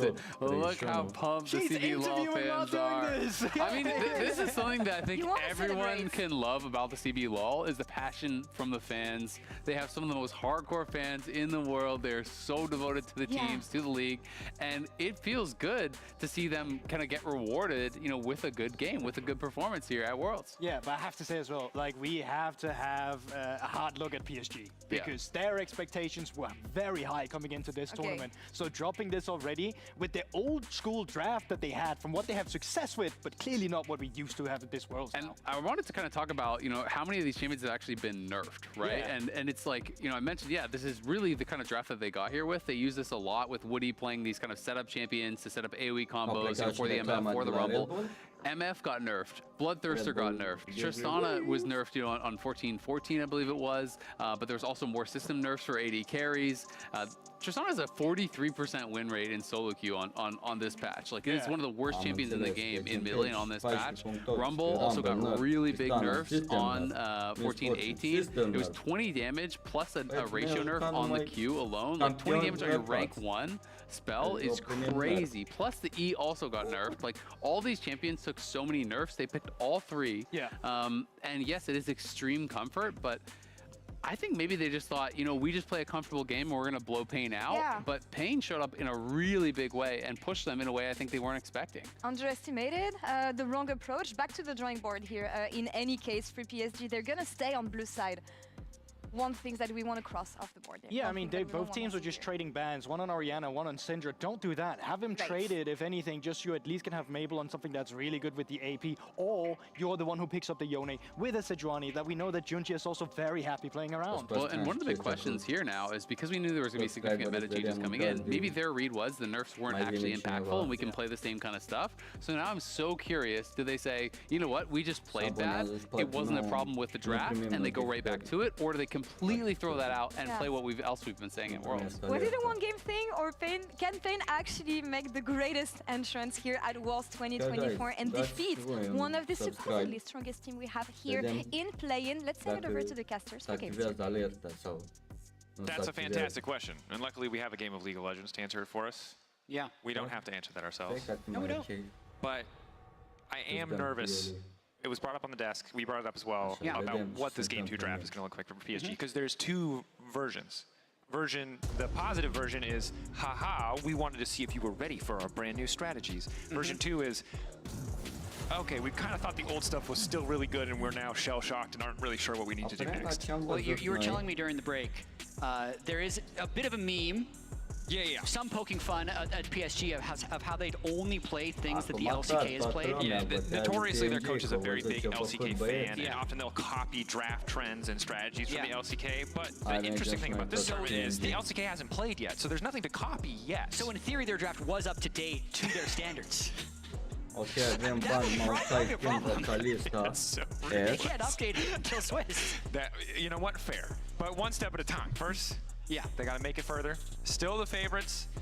you know, on more even draft footing. The Sejuani this time taken away, but a lot of the bans remaining the same. I mean, yes. So here's the situation we're in Game 2. Interestingly enough, it's much like the first series where the losing team opts to repeat on the side that they lost from. So PSG had choice after losing, decides to go blue side once again. Their bans in Game 1 were Maokai, Ashe, Orianna. That's the same. The bans on the side of Pain were Aurora, Syndra, Kalista. So the Aurora was first ban, now it's third ban. So effectively exactly the same bans. First pick was Skarner. How salty will this run back be if it is run back is the real question. And I mean, I'll be curious. Orianna also on the table this time. That's going to be the big one. Do they want to prioritize I completely trolled that. Yeah, it was the Sejuani. Sejuani was the one adaptation, which I understand why. They love Skarner. Yes, and now there's no slot that can match that in theory, because I was mentioning that the Skarner Sejuani fill similar slots. Yeah. So now they're the ones with, in theory, the tank engaged jungler, but you can still go with Vi, you can go with the Jarvan is on paper good, right? Like, obviously it depends. You highlighted it very well in our first series on, you don't want to pick Jarvan too early because he's dependent on the enemy team having these more immobile carries, but clear that Yone is not considered a threat, which is a very unique read, unique to PSG. We'll see if any other teams have the same opinion, but I mean, it was banned in our first series and is very highly rated by pundits around the globe. The Rumble. Yeah, I mean, interesting how there seems to be such wildly different reads, even just between the two series, because, and I'm going to be paying a lot of attention to the meta, as I'm sure a lot of people are curious. Like, Yone in the first series was second phased banned in Game 1, and then fell completely through the draft in Game 2. PSG isn't willing to ban or first pick it, yet it's locked right away for Pain both games very early on. And I think the Rumble is maybe more of a denial. Okay, Akali picked up. I assume that immediately that this is going to be for Maple. Has a lot of positive interactions. The Yone can obviously follow the snapback on the Soul Unbound. A lot of kill pressure on any potential backline carry threats, and the Gnar coming in too. So the Akali, a bit more spice here coming into the draft. Meanwhile, the Gnar as well as the Skarner, stable, I think it's safe to say. Pretty conventional, safe blind options. Or in this case, the Gnar coming into the Rumble, so probably more likely a counter. It is looking a little scary to me, honestly. I didn't expect to see Akali this early, but since they do know the two matchups that it will be up against, if Maple can get ahead, he would be able to control side lanes with that Akali. So jungle and both solo lanes locked in early in this one. And I mean, Dracos, this is not what I expected. I was thinking mages, we're gonna see Syndra, Orianna, maybe some Ahri, not just like Yone Akali slammed right here in Game 4 Worlds. They buff their items, they buff some of their numbers. It's just not enough.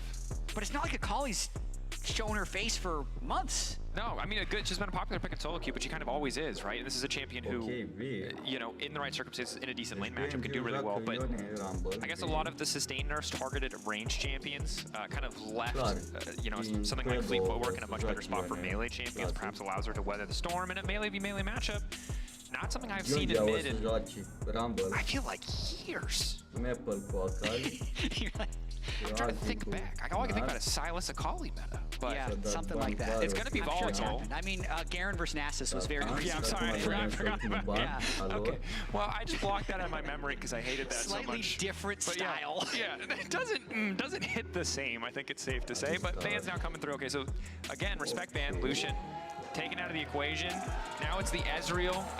Not quite the same reliable sustained damage output, but as long as Shitana's hitting those Qs, it's going to work out. And PSG, again, I feel like they're very comfortable just putting Betty in this position. If they do lock this MF, to just kind of be reliable with the ultis, bit of a safe pick, obviously pretty decent matchup. She can usually get push. It's hard. Jhin instead. Yeah, right. I was gonna say that's not a good MF angle. There's no one to set up the misfortune other than like a really crazy lucky Gnar ultimate into the MF ult. So the timing would have been, to me, almost impossible to do. And their solo lanes really lack utility, so you need to slam as much utility as possible in your bot lane, which is when Jhin becomes a really good pick. So I do actually really like that they pivoted there from MF to Jhin. It also frees up Maple and Aja to just get aggressive, get in the fight if they need to, right? Jhin can kind of be left on the back line, doesn't have to worry about too much. But if this Bard does get locked in, will really punish an immobile champion like the Jhin Vi on the enemy side. Also a threat that'll have to be reckoned with, the ability to lock down some of these more mobile champs. Is this a good Braum angle? I'm trying to think. It's locked in, so it better be for Pain. Rel Braum is okay. So the lane is fine. I'm just trying to think about the rest of the champions. 3 people have to go in. I think it's pretty good. Yeah. I think that the 2 strengths of Braum, right, are mitigating AD carry impact and making any diver's life a living hell. Because concussive blows, you can't outplay it. So many things in this game you can dance around, but if Braum auto attacks you once, you will eventually be stunned, no matter what you do. Yeah.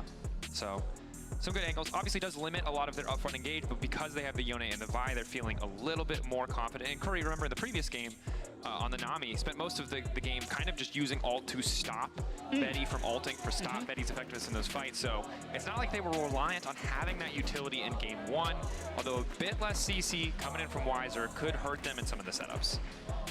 And again, it's not a graphical bug you see on your screen if you're just joining us. That is 1 win for Pain and 0 wins for PSG, which I really didn't expect. That person has a sign. That person expected it. I mean, the CB LOL was winless last year at Worlds and was 1-4 before being eliminated from MSI. I'm telling you right now, like the Pain Gaming fans, I can't hear them, but I know that they're out there. They said, hey, we were in finals. We could have been there. We could have made the difference. Now we're showing you that the difference was the team, not the region. And I absolutely love their fans and their ability to support their team no matter what, still showing out year after year, game after game. And they can pull it off here to complete the sweep against PSG if they execute well, because I think the Yone, as the World Championship progresses, I think is going to be a higher and higher priority pick. It feels like this is just a really odd meta read from PSG. Game 1, they play nothing but nerf champions that they had played throughout all of Summer Split.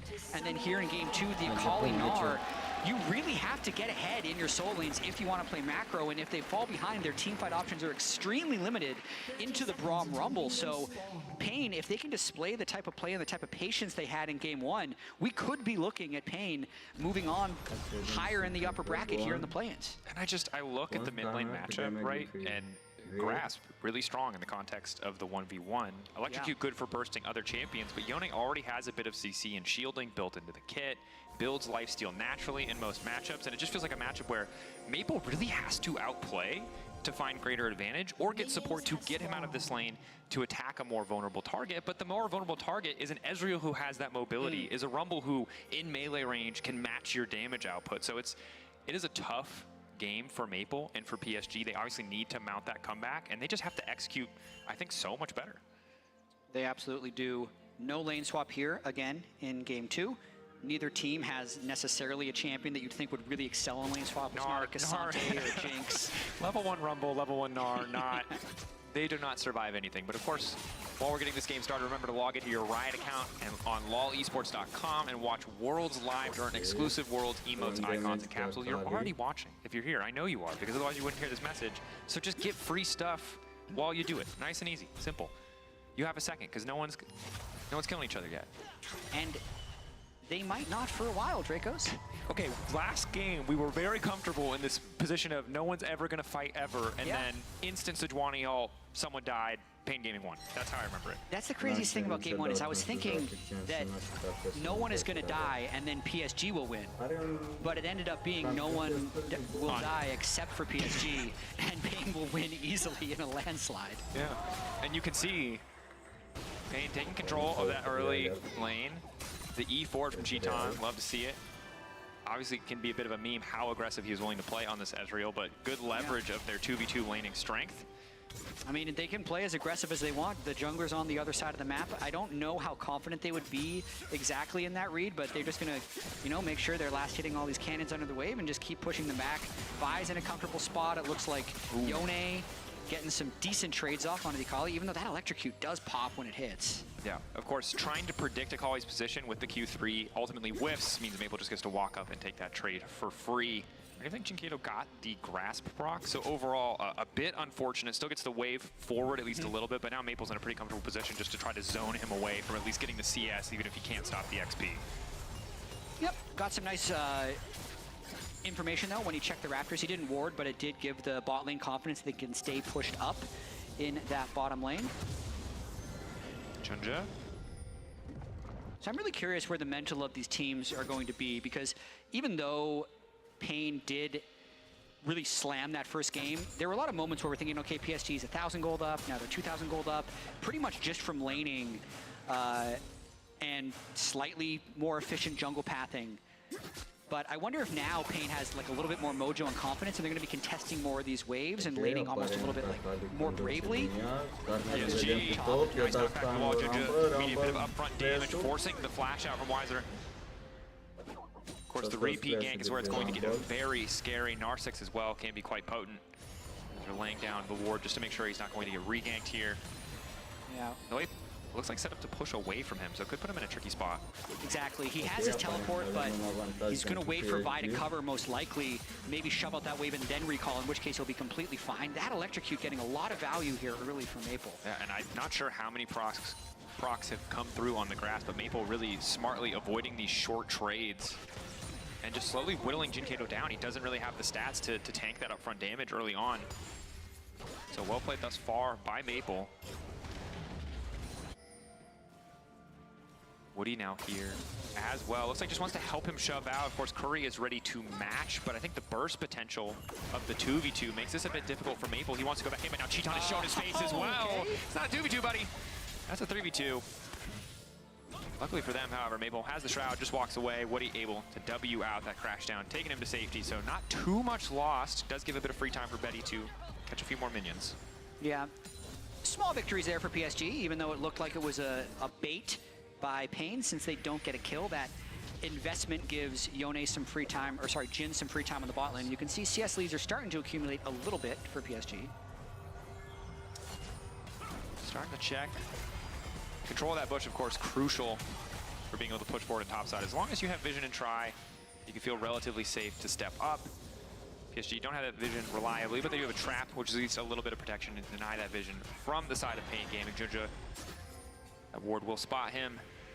The TP back to mid lane. Maple, of course, using his as well. Hextech Alternator going to feel like a fantastic early purchase as we have a bit of an all-in on the bottom side. Cheaton again, eeing forward. No concussive blows, marking up Betty is big. The body block is there, but Woody getting stunned up means a bit more poke in his favor. The Deadly Flourish doing some damage back as Cheaton gets lower and lower. Have to be careful of giving Jin access to this forced shot, but credit to Pain Gaming, just stepping up, taking these big chunks out of health bars, popping a couple biscuits, and keeping the pressure on. Their Braum Ezreal is different. Like, they're extremely aggressive.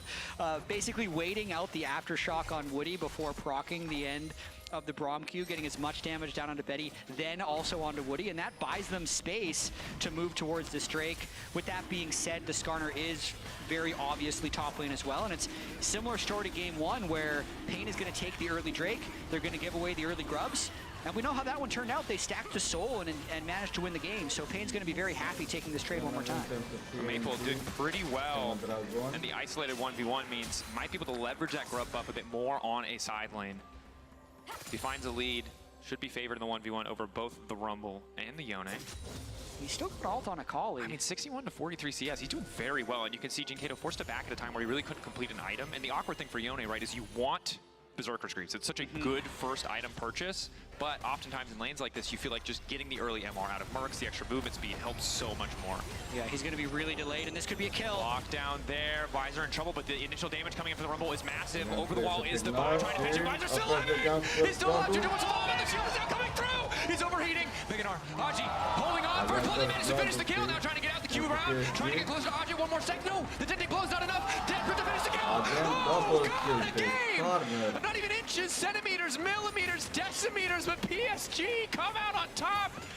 Game of pixels. I can't believe that Rumble ticked out at the end of that, and then also Aja getting Mega at exactly the right time to make this a 2-for-0. That's the type of disaster play you can't have happen when you're already soft losing lanes, because now you look up at the scoreboard and they are substantially down in this game. Let's watch it one more time.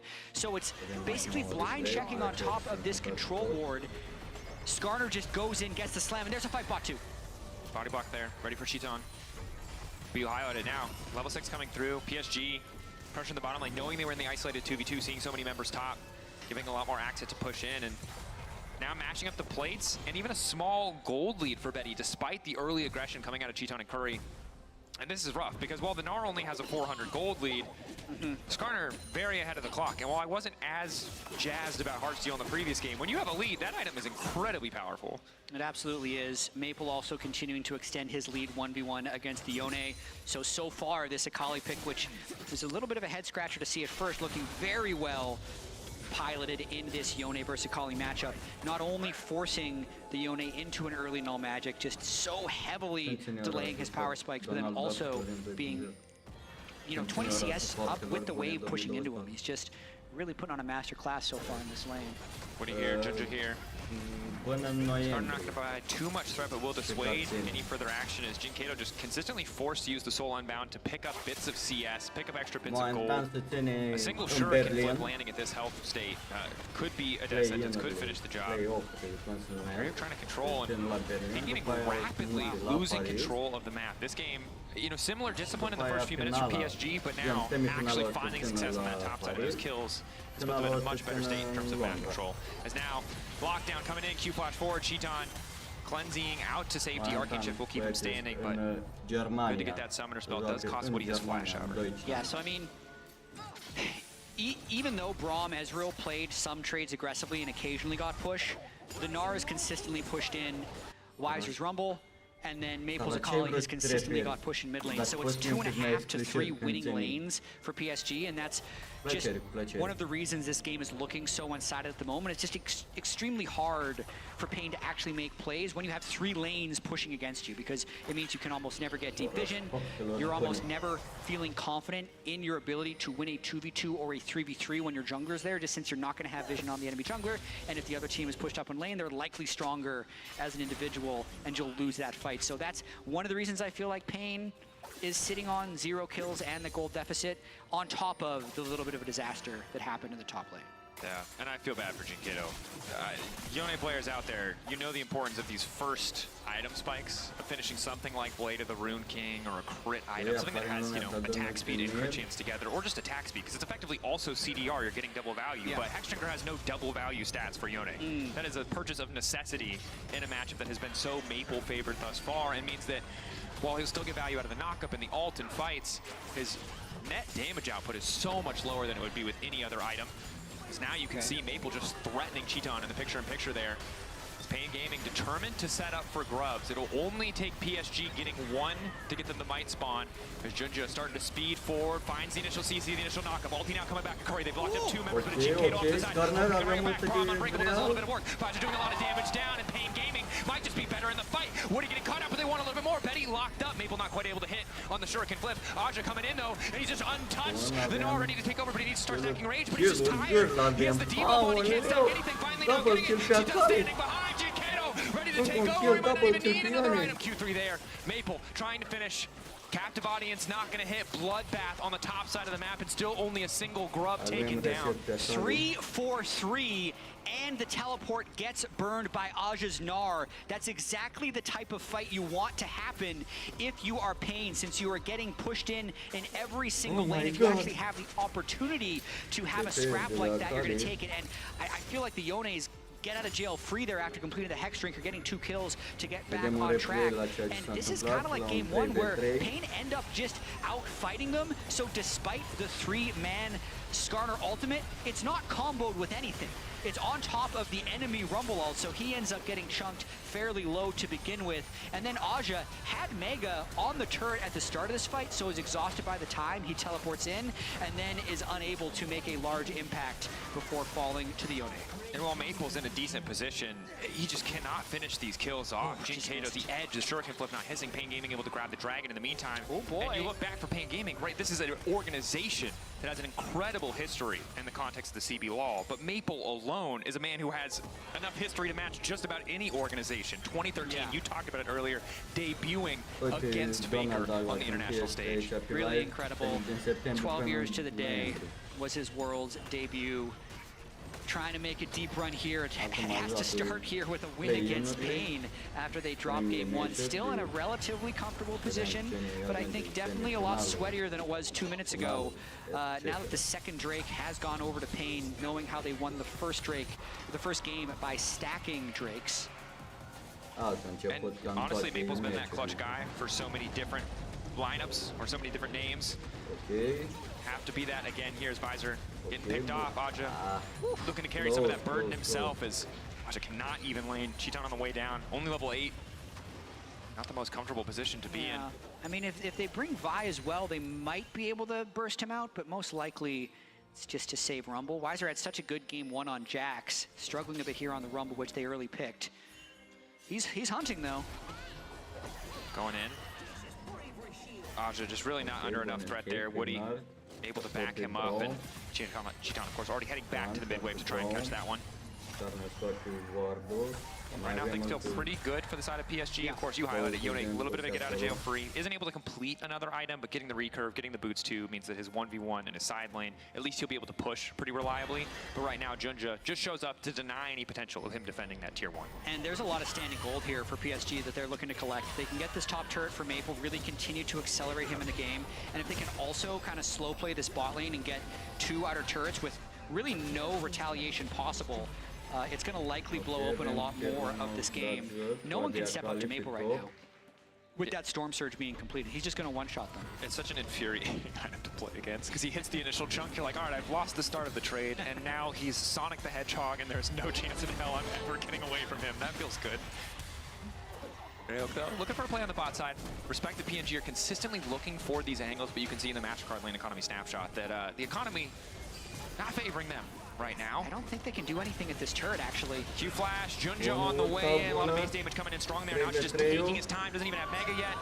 Just continues to auto, gets those hyper procs, and they'll finish off Weiser here in the bottom lane. Yeah, I mean, overstay there by Pain. Once they shoved the wave in, they needed to get out of there. Ezreal had already left, so good on Woody for just immediately snap engaging to get that kill and extend the lead of PSG. Cheaton taking a bit of an aggressive recall there. Betty not going to spot him, so we'll be able to return, but is going to have first push on this mid wave. Herald still alive.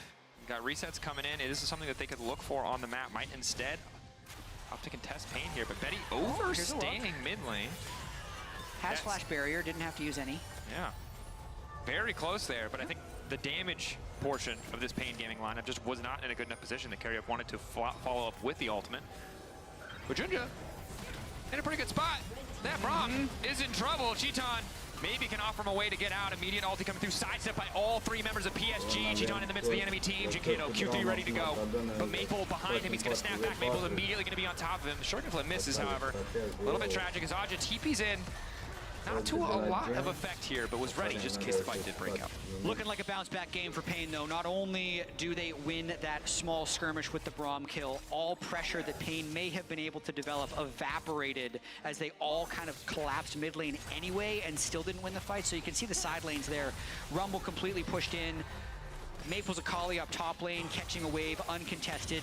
This gold lead is only moving in one direction, and it's more in the favor of PSG. Yeah, and if that is a Shadow Flame second, like we're looking at double buffed items for Maple. That threshold being a little bit higher means those magic damage crits coming a little sooner, and life starts to get miserable, even for the Vi, right? Who's a champion who's built a few more of those bruiser items.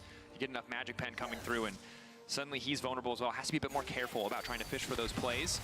37 seconds and counting. The next Drake will be up. In the previous game, Infernal did so much work for Pain. Getting that third Drake felt like the beginning of the end for PSG. Have to see if they can get something here in a much less favorable circumstance. Absolutely. It's a very difficult Drake for them to secure, but at the same time, if they do somehow win a fight 5,000 gold down, they would be in a decent spot in the series. I just really don't see it. This seems like such a big bounce back game for PSG as long as they stay together and coordinated. Keep pushing up the bot lane. Aja has full ability to push back the Gnar. They have a ward in the jungle, seeing him up there, and they should be able to pick up this Drake pretty easily. They're weaker in most fights, and also they can suddenly find a man advantage and burst out a single target. They just don't really have the tools. Maple looking for the 1v1 off to the side. We'll at least get the ulti out of Jinkato. Can't just continue to push that tier 2. It's going to force the recall from the Yone, but Maple instead might just reset and be ready to TP if he needs to. Pain Gaming looking to kick this fight off. Yeah, they just want to flip it. Locked down there. Onto Karaoke. Should just be an immediate kill onto the Vi. Excellent follow coming as well from the Gnar. And now Woody trying to disrupt the rest of the fight. Jinkato in the midst of the fight, but he does not have the ulti. Q3 going to be taken out to safety. PSG striking back in this game too. It was already a 5k gold lead, and it is only getting bigger as Cheaton left alone to defend this tower, but Maple is here ready to threaten. full control, 5 grubs, going to be able to take more turrets down quickly. Still leaving that poor Skarner to kill the Drake all on his own, but it's kind of more what I expected from PSG coming into this World Championship, where these fights don't feel super climactic, but it's because they always have pressure somewhere, and Pain can never feel like they're in the right spot. So you could see Pain really wanted to contest that Drake, but they didn't have any waves pushed, they had poor vision, and they just didn't have a good entry into the fight. So well played here by PSG through the majority of this game too. Yeah, it's incredibly hard for Pain to navigate out of this situation, right? You got Maple, who's so much stronger on a sideline. That isn't going to change anytime soon. The play of the Rune King being done now feels good, certainly in the context of a greater team fight, but in the isolated 1v1, you're not going to be able to hit a Kali with that many autos before she's hit you with enough damage to finish the job, especially with Hexdrinker currently on cooldown. Yep. It's a 2,000 gold lead for Maple. It is a 2,000 gold lead for Aja, and it's only a 500 gold lead for Betty, but he's the Jhin, he's just helping. Throws a W from far away, puts his ult up, that's all he needs to do. The nice thing about having CC is, like, even if you have no money, if anyone else on your team has money and you hit some CC, it still works. You've done your job. Yeah. Someone has damage, doesn't have to be you. So it's a good look for the side of PSG, but again, I think they're in a position where they don't really need to force anything. They can just continue to slowly extend their lead. Very likely that Baron will be on the table soon for them. They are a pretty terrible Baron-taking team, though, admittedly. None of these champions well-equipped for that particular challenge. If Mini Gnar could stay Mini forever, it'd feel a little bit better, but he cannot. They also can't win through Soul, but they can win through just killing all of Pain and then killing the Nexus. I think that's going to be the strategy they take. Yeah.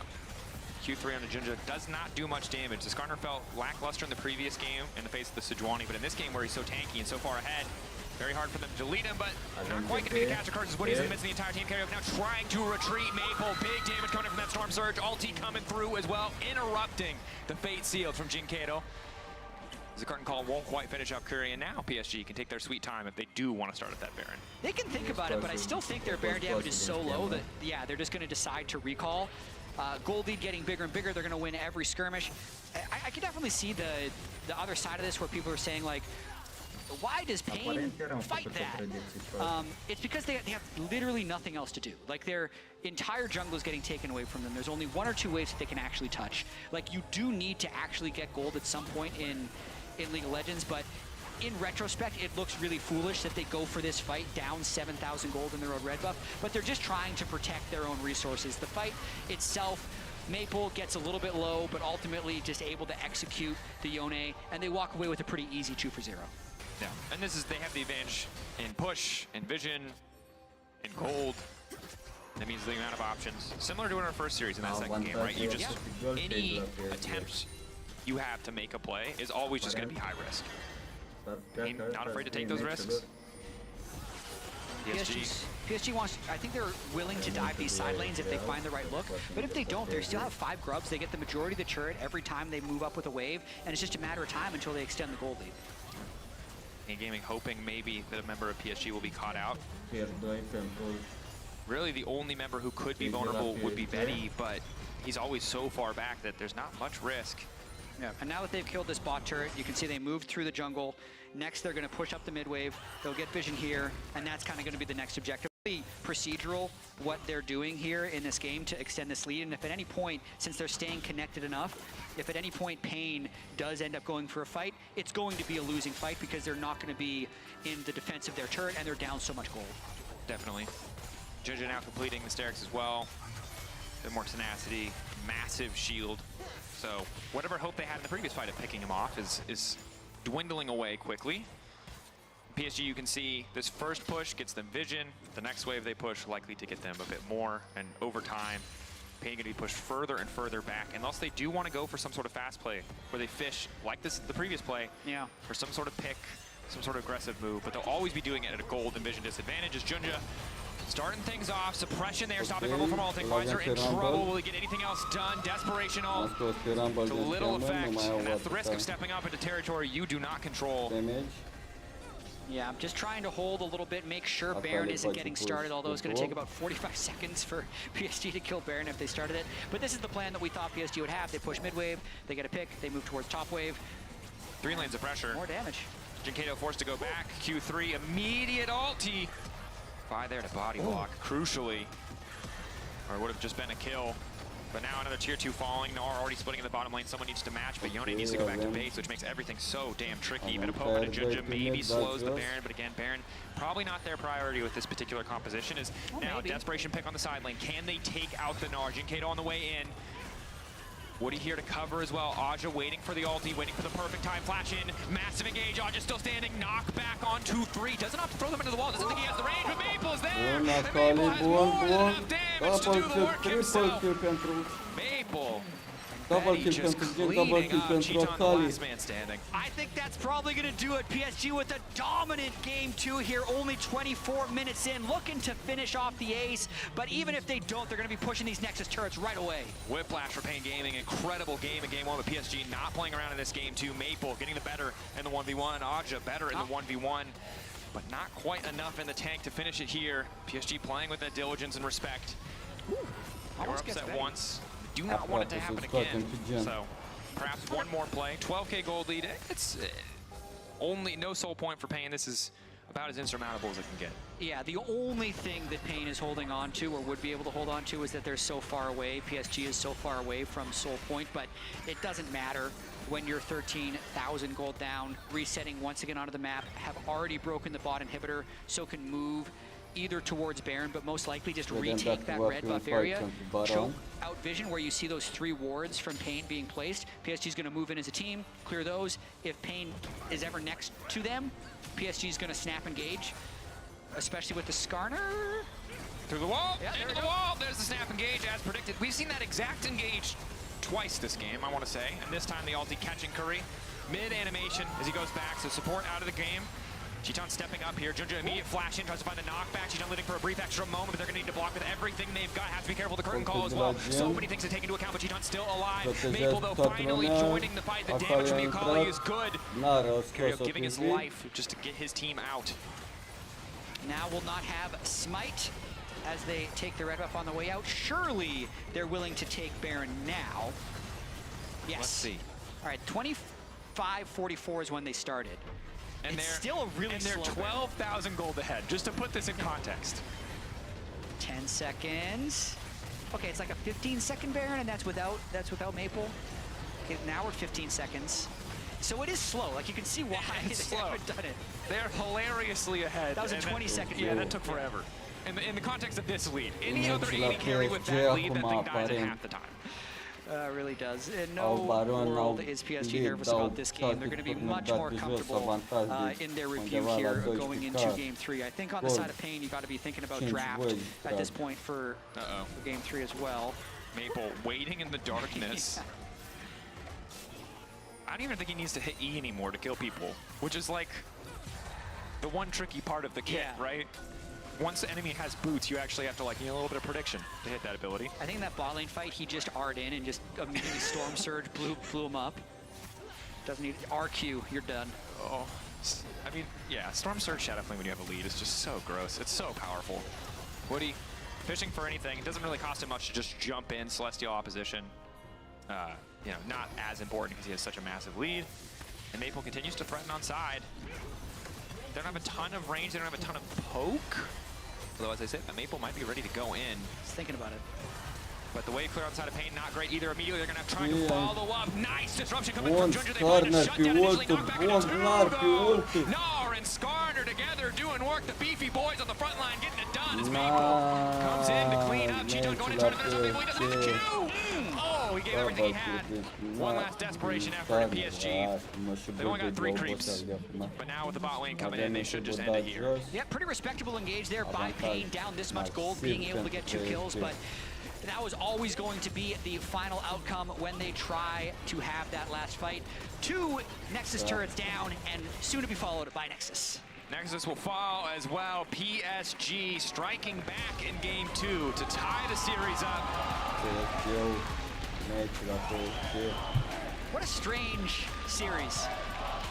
I hope it's not one of those series where you get that shocking game one and then just 2 perma slams by PSG because I want a banger game 3, you know? Closer mid lane matchup, neck and neck. Cheaton maybe back on Illusion if they don't ban it away.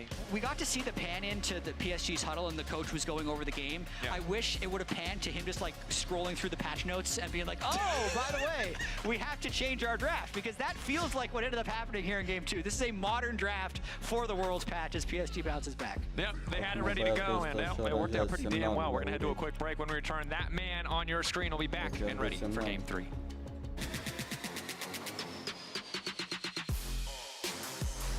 Ok, aparent avem și un match, un al 3-lea match.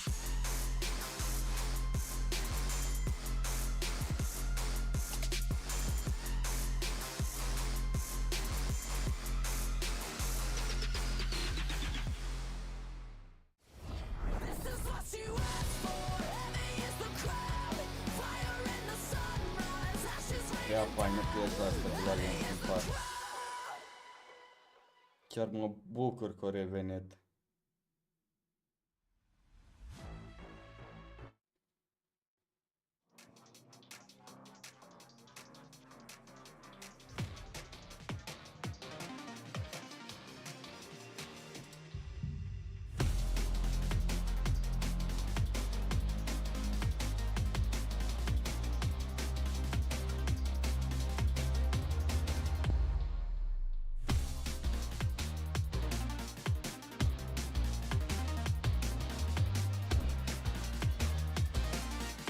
N-ar vrea băieții ăștia de la League of Legends, de la World, să mă sponsorizeze și pe mine.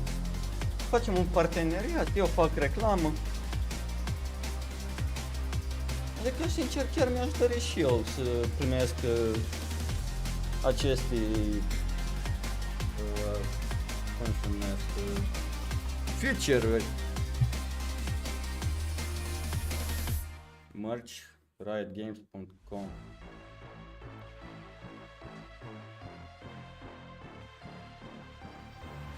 I've been living behind all the scenes, 'cause it's easier when they don't believe. Keep it quiet, keep it hush, keep denying, but the fire that's inside is igniting. Keep control, I'm like a bomb that's ticking. Hit, explode, I won't be so forgiving. Cross me twice, no I won't let it go. Hit you from your blind spot, hit you where it's gonna hurt most. Words unspoken, Ar fi cineva de la Riot Games care ar dori să îmi trimite și mie merch, dați-mi un e-mail. Că sunt interesat de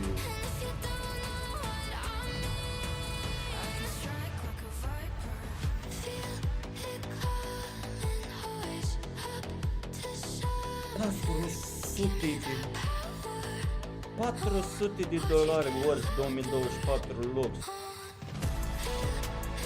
Bine că n-arată rău, dar $500. Băieții mei fac de-a bani dacă vând chestiile astea. rosy cheeks on a pretty face. Promise I'm nice, but that goes 2 ways. I can scream, I can howl, it's performing. Don't wanna let it E doar $100 dacă vrei să fii Worlds Unlock 2024. Te primești Worlds 2024 Lux figurina plus Worlds 2024 Baron, HyperX QuadCast, HyperX Mousepad, Worlds 2024 Pin, Digital Item, primești Event Pass-ul, Classic Umbrella, Pass World Skin Capsule.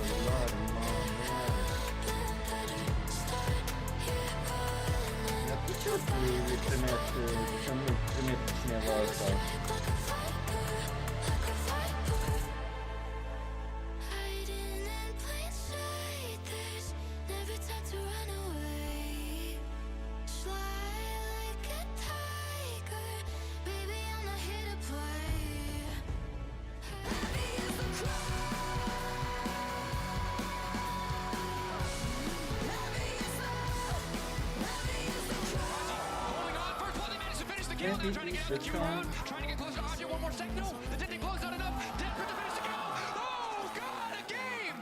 I will take Jing, Gal is going, guys. Gal is going now. They TP behind, guys. Guys, don't flash it down, guys. Don't flash it down. Jing, go down, Jing. For the ulti, waiting for the perfect time. Flash in. Massive engage. Aja still standing. Knock back. 1, 2, 3. Does not throw them into the wall. Doesn't really use the range, but Maple's there. And Maple has more than enough damage to do the work himself. Stoc epuizat. Welcome back to O Worlds zis stoc 2024 epuizat, here in man. Berlin as Abia o PSG dat comes drumul la back against chestia asta, Spain ediții here in limitate. game 2 and E a deja much stoc more epuizat. convincing game on the side of Băieții mei, PSG here, and I feel like I'm playing to the expectations that we had for the team here. Yeah, absolutely. But it's so weird to watch a game like game number 1 where you didn't like the draft, we didn't really like the play, and then they come out in game 2 and they just absolutely slam them, right? Like it wasn't even something where it took them a while to get going. It felt like they were destroying them right from the word go. I felt like Maple was really outplaying Jinkato in the 1v1 in mid. Even though Jinkato had push, he was falling so far behind in the trades, and then he's in this awkward situation where he's trying to hit only the minions, where Akali's hitting him and putting him further and further from behind. And that's why they call him Kylian Mabel Mbappe as well, right? Oh, He's playing wow. for the PSG coming in here with the talents. But I also think it was so much easier for them to play once they banned out this Sejuani. I think Junjie looked way more comfortable on this counter as well. We saw it in the beginning for that 2v2 in the top side, and I think it was just so much easier for them to work through Junjie this time, where in game 1 it was so impossible to do it. Draft, I don't want to say draft diff, but like easier situations to execute here, maybe on the side of PSG. It was interesting. I mean, I think PSG, you know, they were able to come out with a draft that, you know, I think is more to like this kind of current meta. You know, it's a little bit different than what they were playing last time. I would say though, I still felt like they were pretty low on damage, and so it did feel that there was some pressure to actually get ahead and create an advantage. But this time I was just really impressed by their laning. Like they created advantages across the map. All their lanes were winning. We saw Junjie get so much more done. In the last game, he was able to get nothing done on the Skarner whatsoever. You know, it was super late in the game. He's still on 0 KP. I think he got 1 heart steal stack in the entire first game, at least what I saw, like 30 minutes in. Game 2, he was involved in a lot. He was finding good ultis. He even made a really good early gank towards top to put the Rumble behind and keep Gnar in a really comfortable spot. So it just was more the PSG that we expected coming into the tournament, but not necessarily the PSG that we expected after we watched game number 1. Completely agree, and we're going to take a look at the HyperX Reflex replay here, GB, because that's exactly what Azel was saying just now, in the sense that skirmish is not going in PNG's favor, but also PSG executing perfectly here, and it came to really simple moments and really precise mistakes. Yeah, I mean, it's already been quite dicey for QUASAR up in the top lane, and already in this position it looks like it's lost, but it's really Karaoke coming in here that makes it a very close effort. Yeah, exactly, and I have to credit Jinjie for how he was playing around vision there. It was highlighted really well by the observers. He had the pink down, he saw that the Rumble was going to be walking in, so he walked back around the corner so he wasn't spotted on the ward, and that sets up for the E over the wall, you know, kind of catches him by surprise there. And it was a very close fight, but the Gnar is able to get Mega, obviously get some health back from that, and is able to survive as a result. So this was a really big play. When your lanes are already winning and then you win a skirmish like that on top side, then you have full control of the map, you have full prio everywhere, and it kind of allowed PSG to really run away with this one. Yeah, and I mean, in general, that's been one of the ways that you beat Pain Gaming as well. If they don't have an avenue or some leads to play through from laning phase, they have a very difficult time of playing the mid to late game. Like, as we saw in game 1, if they stack up the objectives, they find teamfight after teamfight, really easy for them to play the game. But when they get choked out like this, slowly but surely, from pretty much all the lanes, it becomes almost impossible for them to play the game. Yeah, and it was hard to maneuver and even contest objectives, I feel, even from the early stages of the game. I'm thinking about the dragons were a specific case, I feel, but when I look at the top side of the map, specifically the grubs contest, it's really complicated for Pain to maneuver with the tools that they have. Yeah, absolutely. I mean, especially when you are pushed in, your resets are a lot harder. It's harder to get there at the right time. This was a actually very close fight, though. You wouldn't think it was going to be with a 3-man Skarner roll to actually be able to set this up, but Pain was able to make something happen here. You know, they were able to actually finish off Woody, and Chiton on the side is able to find, you know, almost a kill here on Betty, but PSG do survive. The advantage that they had from their solo laners from the 2v2 top early, as well as from Maple creating that individual advantage in mid lane were really what shone through. And I was just so impressed by Maple in this game. I think he really made it work on the Akali, looked really strong start to finish. I mean, he forced Jinkato to build a Hex Drinker as his first completed item as a solo AP champion, and he really put him so far behind. He beat him down even with him building that MR, and pretty much made the Yone useless. Yeah, I mean, he never really found a point in the game where he could come back, even trying to stabilize, as you say, through that Hex Drinker. It just made it so that the bulk power spike was so much more slower. I think it was about the third dragon as well. They couldn't really contest it because he was still sitting on components. Like, it was very difficult for Pain Gaming in general to find themselves in a position where they wanted to fight. Even from Titan's side, he was sitting on just more mana for so long, so it wasn't completed as well. Like, it just felt like they never had the item spikes they needed to play the game that Pain Gaming usually wants, which is the team fighting. With this game looking way more like the expectations we had coming into today, what can we think about the third game ahead of us?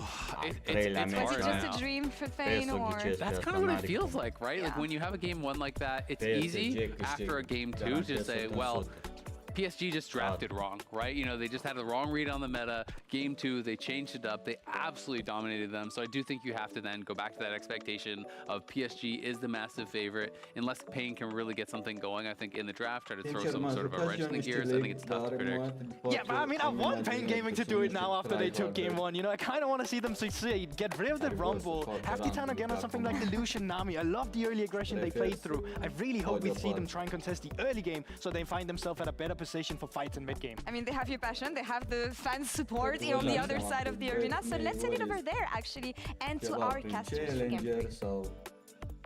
Thank you very much for game 3. Again, start of the day, not a position I expected they would be in. Game 2 looking much more convincing from the side of PSG, and I'm hoping that Pain, bring a couple adaptations in. I don't think they need to blind pick Rumble. That's the first thing on my list. Oversimplification probably of what went wrong in that game, but it's a start, you know? We've just had so much whiplash this whole series, because game 1 we expected PSG to completely dominate. Yep. Then they fall flat on their face, they pick 5 nerfs champions, and they drop game 1. But then in game 2, it was probably in contention with game 2 of the Mad versus Vikings series to be the most one-sided game of the day.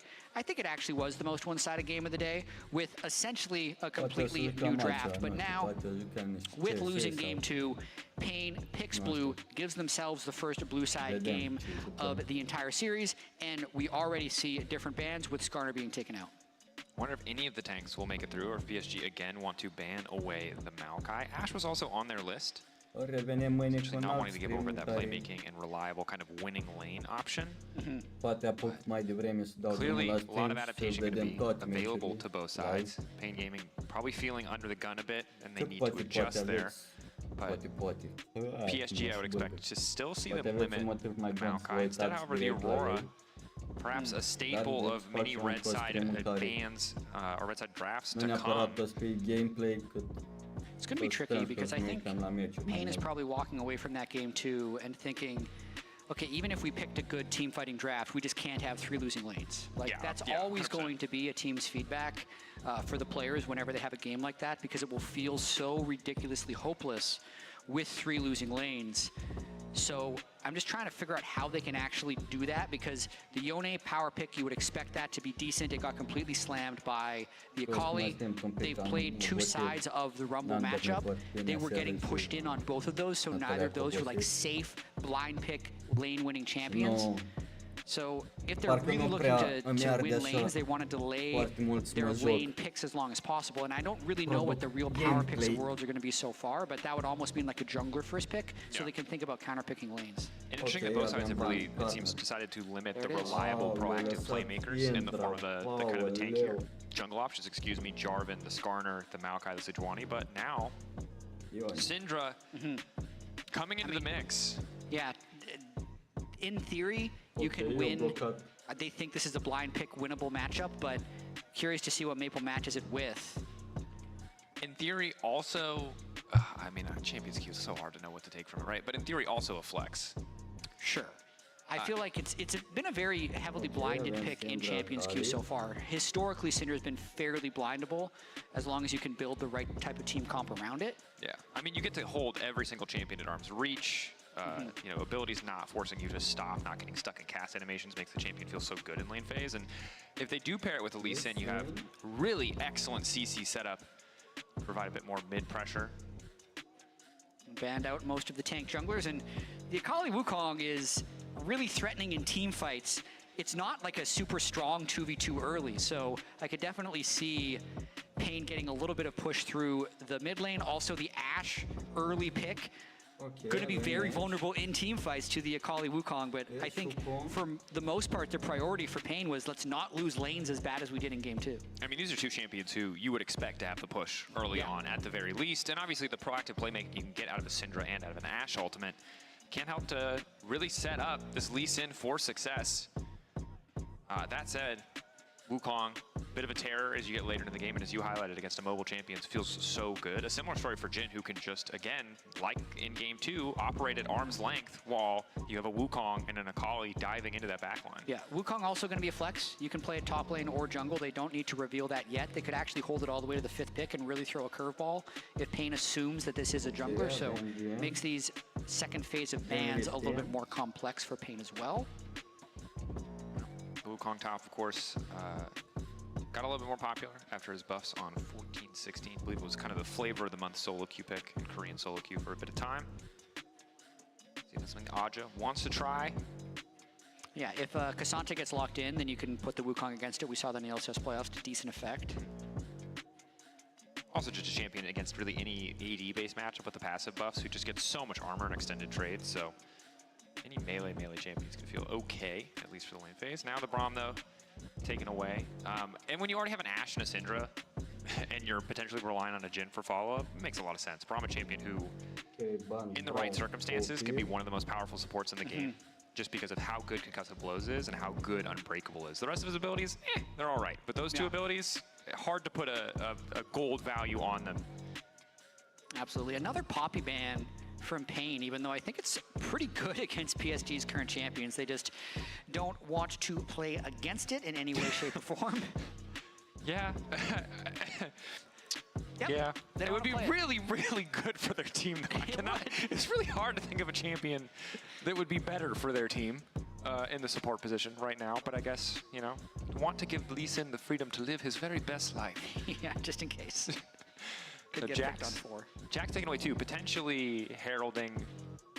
With Wukong in the jungle, you have AP in the mid lane. You could also look to get AP in the top lane in the form of the Rumble.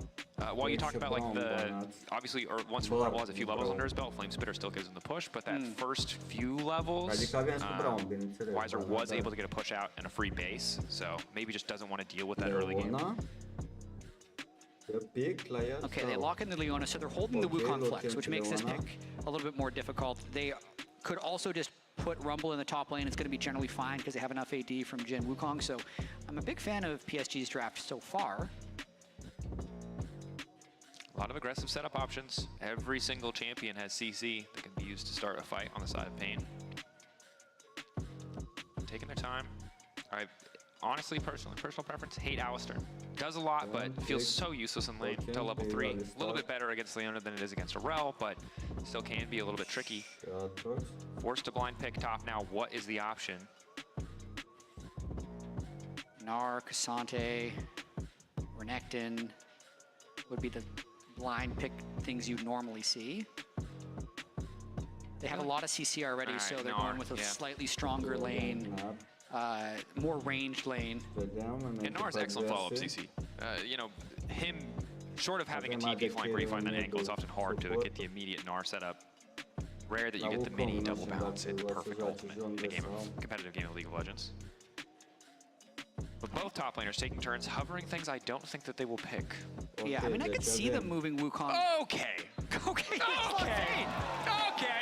Here we are. I mean, I asked coming to game 2, hey, are they just playing old stuff? Do they not have anything new prepared for us? The answer is, no, they're playing new stuff. He played 3 games of it in the summer split. Yeah, but undefeated on main. For me, it's new. And also, still crazy, still zany. No matter how much you play it in a region where you're, you know, the most domestically dominant team, I'm impressed if you pull it out on the world stage. Yes.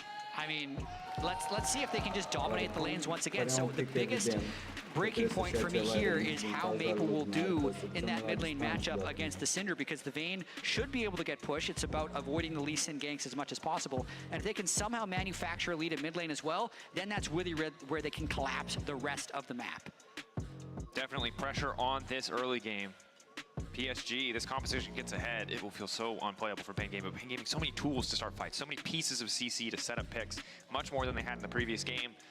So as long as they don't fall too far behind, should be in a much better position than they were in game 2. Can they make another upset happen? Not just a single game, but the entire series. Unprecedented for the CBLOL against an opponent of PSG's caliber. Again, 19th on the global power rankings against 52nd. Will still be a little bit different after day, I can imagine, but would be an incredible thing for Pain Gaming to make that upset happen. And it only takes one more game to take the series for either team. This is the deciding game. After that game too, man, it's hard to mentally recover from them just losing all 3 lanes, because it did look so hopeless. But at the same time, it would just take 1 or 2 good things to happen early because of how fragile this PSG comp actually is. If they can get the Vayne behind early, if they can really shove in the AQIRYS with the Syndra, that's when the upset becomes possible. It's very true. See what happens early on. Observers highlighting just the vision of PSG, because all of Pain are waiting in that brush. This early ward secured just to make top lane a little bit better. Don't want to put Vayne in a position where she can walk in and out of the bush to drop minion aggro and harass that Gnar. Yeah, it doesn't look like we're going to be seeing a swap. We had seen pretty active level 1s before. All I'll say is, like, Gnar is bad in a swap, but it is hard to imagine a champion worse than Vayne in a lane swap. Although she could just go mid like it was at MSI and just be obnoxious. That one I do remember. True, the range top laner going mid. Just walking mid and harassing, yeah. Kato, nice bit of early poke, bit of extra money too, courtesy of that first strike. I think Pain wasn't sure if PSG was going to swap, but let's see. They're just looking for early intel on the Wukong, which makes me think that maybe Karaoke is looking for some shenanigans with counter jungling, like maybe he's thinking about going red to blue. Definitely could be an option. Top lane, though, is going to be a little bit miserable. Luckily, the double wards in the brush means that Vayne cannot just abuse being able to walk in, tumble back, or tumble out, walk back in.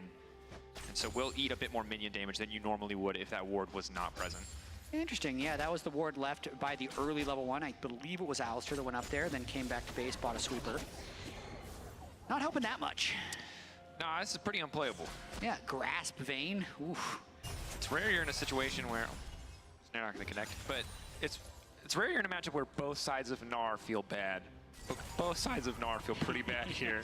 You're either melee range with like desperate hope that Vayne forgets to put a point and condemn, or you're less range where you are just getting smacked around. Yeah, just that grasp sound hurts.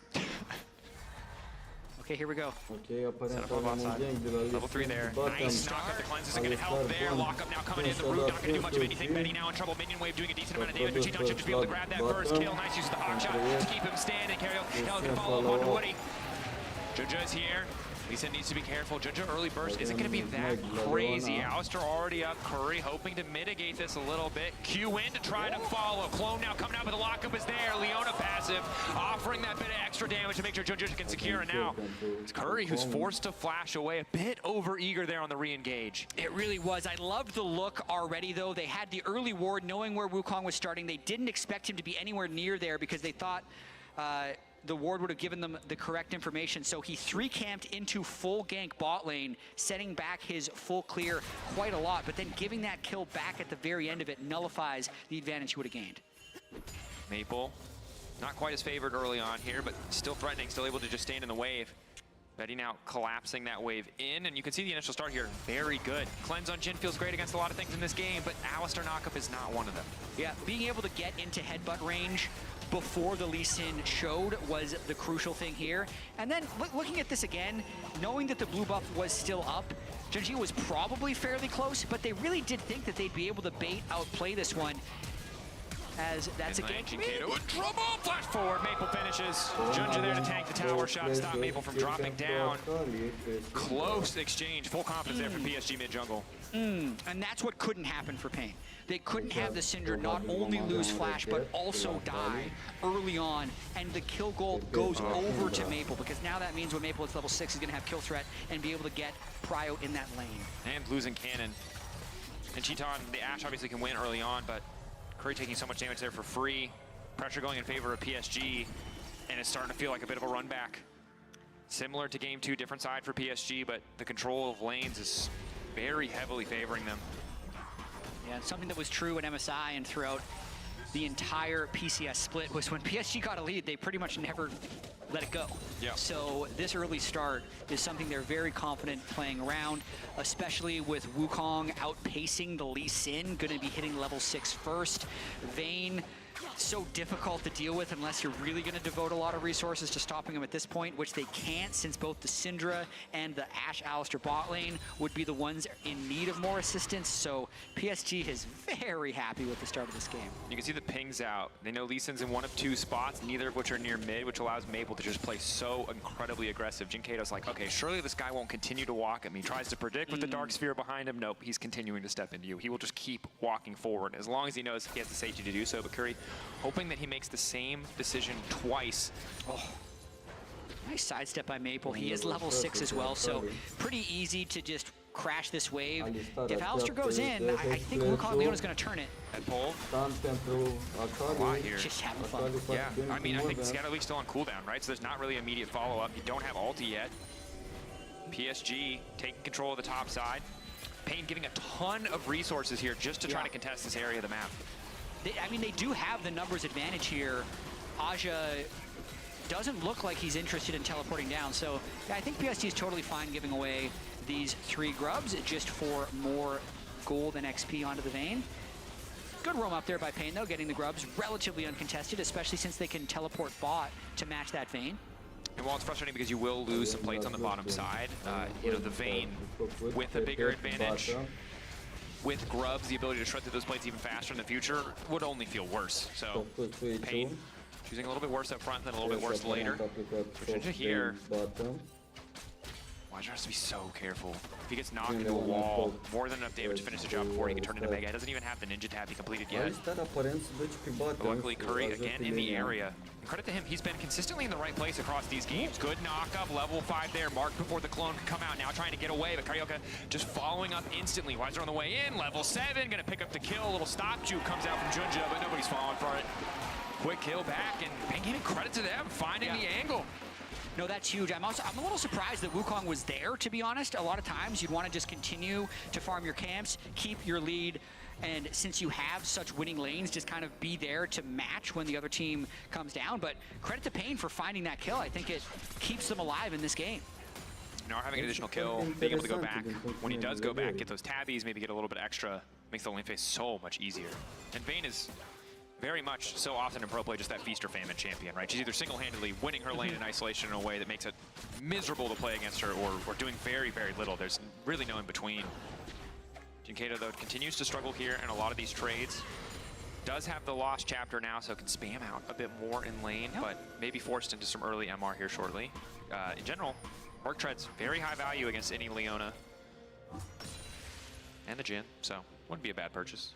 Yeah, really interested to see how Jinkato can perform the rest of this game, since there's so many champions that want to flank and kill him. In theory, he's good against the Vayne, but just really struggles against the Akali and the Wukong in team fights, which I think could nullify a lot of his potential advantage in being able to just outrange and win front to back.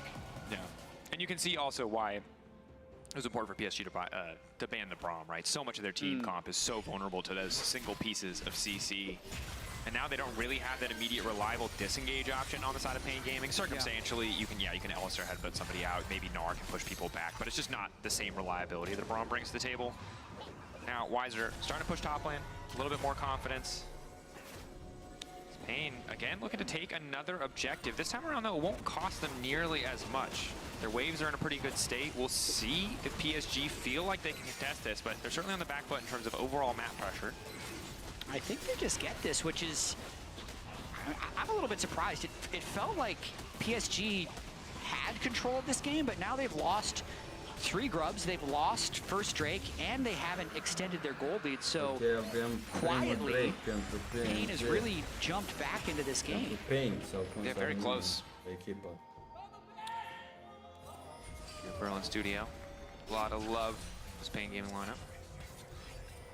PSG, again, not much to play for on the bottom side, but as we start to split out into side lanes and 80 carries are assigned mid, there is a lot of potential for picks between the Jhin and the Ashe. More than enough setup on either side if anyone does overstep here. Isolated 1v1 still very hard for the Gnar, but is much easier now that the Ninja Tabbies have come through. Is the arrow going to land? Quick cleanse out. Well played. Gotta live here. Yeah, pretty simple, actually. So that's a couple of moves there by PSG trying to, I mean, they're really extending into the territory of Pain and getting nothing for it. I think one of the big differences here, yes, Jinkato is still losing out a little bit on the laning phase, but Syndra's wave clear is so much safer than the Yone. So he doesn't have to just eat half of his health bar to delete a wave to try to avoid a dive, which just puts him in a much more comfortable position. Is now Aja gonna get kicked backwards. Q does manage to connect anyway. Aja spotted out there. That's invisibility, not doing anything against the Lee Sin. Good pick from Pain Gaming. Here we go. The Syndra pops in for a little bit of credit towards the end, but that's going to mean it's time for the Gnar to reset. Syndra can get the extra plate, continue to extend the pressure, and that's just exactly what PSG was hoping would happen in the bot lane, but the play was nowhere to be found because the Syndra could easily clear the wave. Vayne could not easily clear the wave on the sideline like that, so the play has a much higher success rate. Well done there by Pain. Aja wasn't allowed to be there. Certainly wasn't. Downside is it's probably going to cost them the respawn of the Scrubs, but they already picked up 3 earlier on. Trading 3 for 3, not going to feel too bad for them. Will concede a plate as Curry, maybe not the ideal person to hold a lane. Will cost them about half a wave there as Wydrift does finally show up. Teton, excuse me, has to be careful about not stepping too far forward here, but Cleanse so high value against this bot lane duo means he's still relatively safe. Yeah, Wukong finishing up the grubs. Maple trying to get as much gold as possible in the side lane. Not as accelerated as he was in the last game. Once he gets his Storm Surge, though, he's still going to be a huge threat to both of the Ashe and the Syndra. Jinkato smartly backs away. In the previous dive, he cleared the wave fast enough that he would have been okay, but when both Wukong and Leona are in the picture, it's more than enough raw HP to just survive any kind of dive. I mean, it's really interesting. He did this exactly right. He waited for his Lee Sin to shadow him, and then he moves up on the cannon wave, doesn't really lose anything, and the rest of his team can then go clear vision from his own jungle. This is starting to look similar to game 1, where Pain is just playing with a lot of discipline and patience, not falling too far behind, so PSG can't pull off kind of their comfort zone plays where they're 5,000 gold ahead and just really hard bullying everywhere they go. And again, this Vayne pick doesn't have a good way to wave clear under the turret, means the Wukong has to come up and help Shadow to prevent the dive. Oh, excellent position for Pain. And I think this is a game where you can see that, you know, you don't have those true crazy hyperscalers. There's no Jinx, there's no Aphelios, right? Those traditional late game carries, no Zeri. But the Ashe is going to do a lot of work. The setup, the ease of execution for the size of Pain in most plays is very heavily, excuse me, wow, words are hard, favored towards them. While in 3v3s, you could argue that the Wukong, Leona together are going to do a decent amount of work. There's the sheer quantity of CC on this Pain gaming lineup is going to make it pretty tough for any of the squishier members of PSG to play at all. Aja is going to have a hell of a time in these fights. And as of now, they have no Merc Treads either. I would expect Wukong to buy Merc Treads as well as Leona, but if they get CC or an Ashe Arrow on any of these carries, they can probably just pull off the one-shot. Good spot to be. I mean, we saw in game 2, right? It was just difficult because even if they found the angle, they were far behind enough that they couldn't finish the kills. And while Wukong is, you know, tanky-ish jungler, Bruiser, he does get a lot of armor for free if he stays in combat. It's not a Skarner. You can't just eat an entire rotation of cooldowns and walk away. I think we're going to have a good game. Yeah! Yeah. I was really doubtful after game 2 that it was just going to be... It's the worst feeling in the world when you see an upset in game 1 and the next 2 games are like, uh-oh, it was a dream. We're all waking up now. You know what I mean? No, I'm feeling this game. I think it's going to be a close one. with that being said, this next Drake fight, very important. Certainly is. If Wukong gets the right type of flank onto Ashe Syndra, it's a little bit similar to the Jarvan comps we were talking about earlier, where you can just really punish the mobile carries. But if they can mark him well, they can be the ones to burst the Wukong. The Syndra damage right now with Ludens being completed is enough to shut down Wukong and be the first ones to engage. Initial lockup decent, but level 6 is there, trying to find the kickback. Okay, l-avem pe Karioka Wukong just de gonna acolo, walk Wukong away. E3. Second use of the ulti there. Pretty good. From Junja. Decent control, but a lot of their pick tools used in that exchange. Leona ult is still there. PNG don't really trade much. Alistar ult is the big cooldown, really, in that context. If you're Pain, you're absolutely taking that. Wukong is the biggest thing that you're afraid of. Betty, go for Betty. Force shot, now trying to follow up. Leona doing what she can. Woody trying to disengage. Jikato tries to hit the scatter leak, but it does not connect. Body blocks are there, level 10 for Betty. And now a TP down to the bottom lane. The match card, land economy snapshot, or we won't. It's very close is what it's going to tell us. It's going to tell us that, except for top, where Gnar is 1,000 gold ahead. Yes, sir.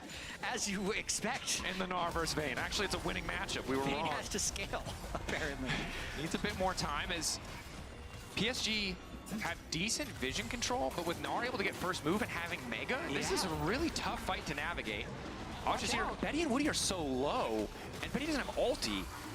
So a bit of a spectator objective there. Window shopping for that particular Drake, but Pain Gaming had more money, had more resources, so they're actually going to be the ones to walk into the store and buy it.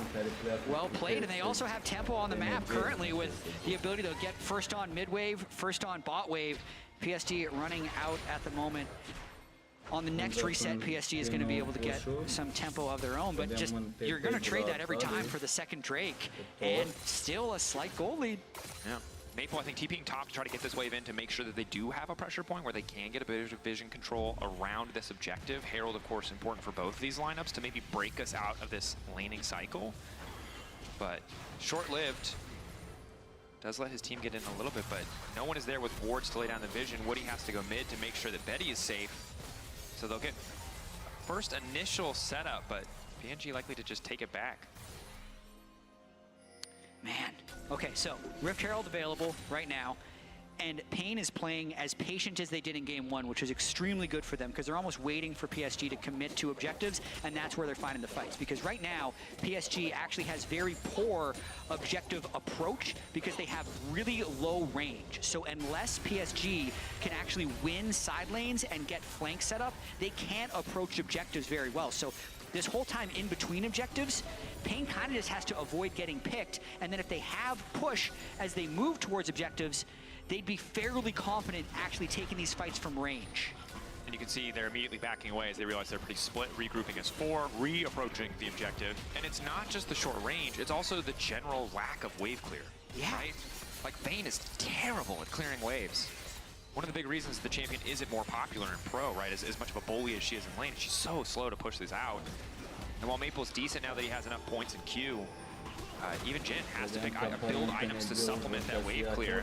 That said, PNG, only 3 people in the area. You've got Gnar waiting off the side. Look at Weiser's rage management, perfectly ready to go. If a fight does break out, we'll start to tick away, but not too far off Mega. They go first. Taking their time on Woody. They don't need to overcommit resources while they're now charging up the Mega. A good initial pick. Junja trying to buy a bit more space, buy a bit more time. Jungler already taken off the board. Junja still running, still living for an extra moment, but the knockback is there. Weiser just completely whiffing. Knockback and whiffs again. Gnar missing everything. PSG outplaying it now. Aja, this is the perfect circumstance. He just wants to chase these kills down. Mainboard is there as well. The dynamic duel, the solo lanes. PSG trying to play cleanup as Betty returns to the mid lane.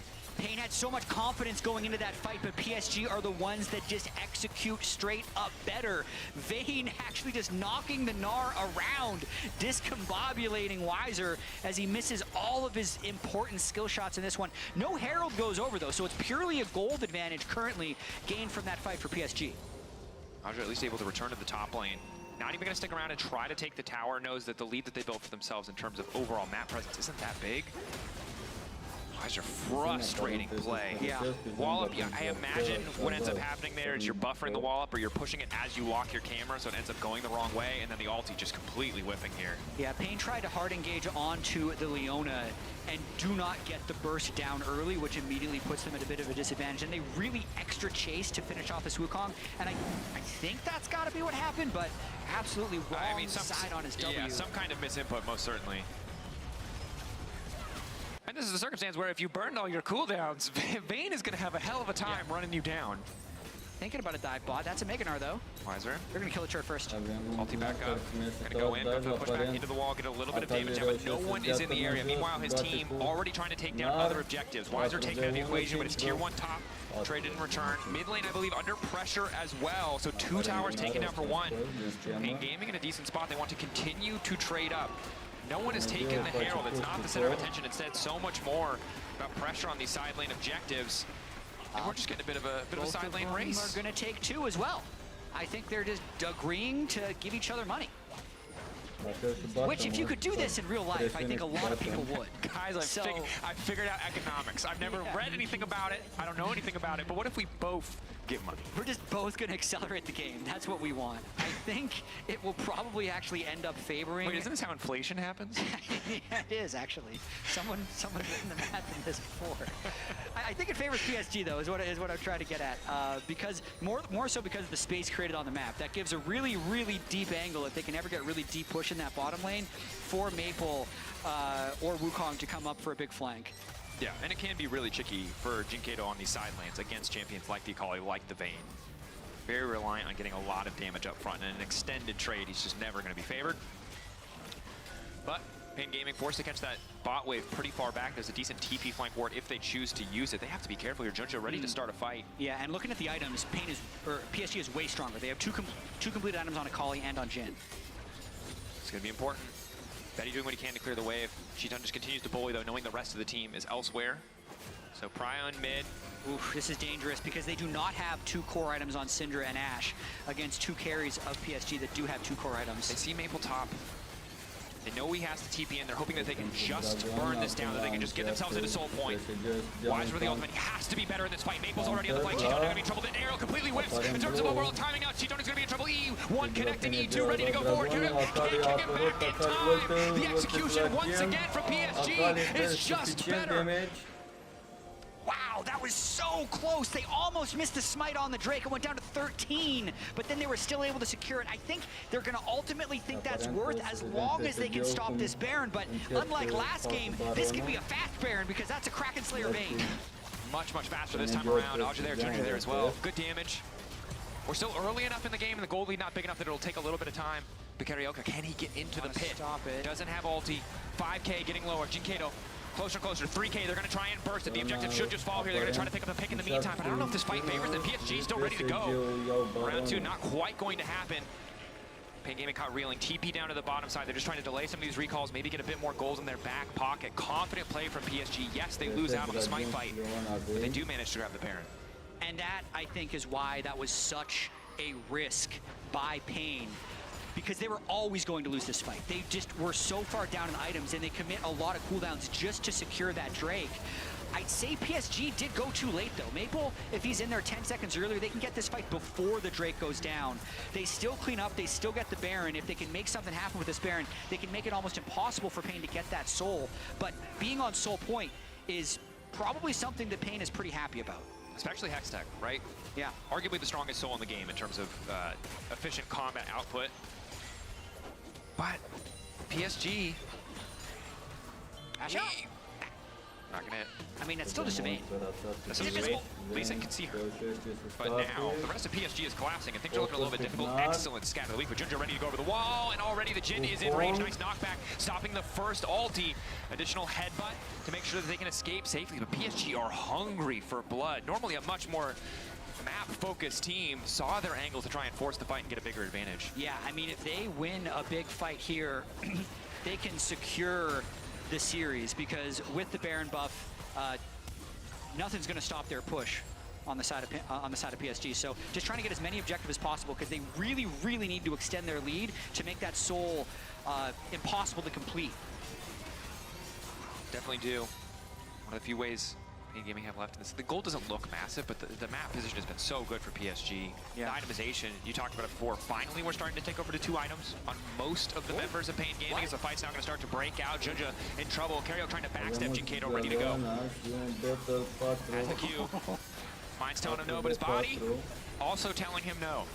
Will not go in. It's a good thing. He would have died. Yeah. But would have been hard to not take with how low the Wukong was. And the side lanes are not actually in that bad of a spot.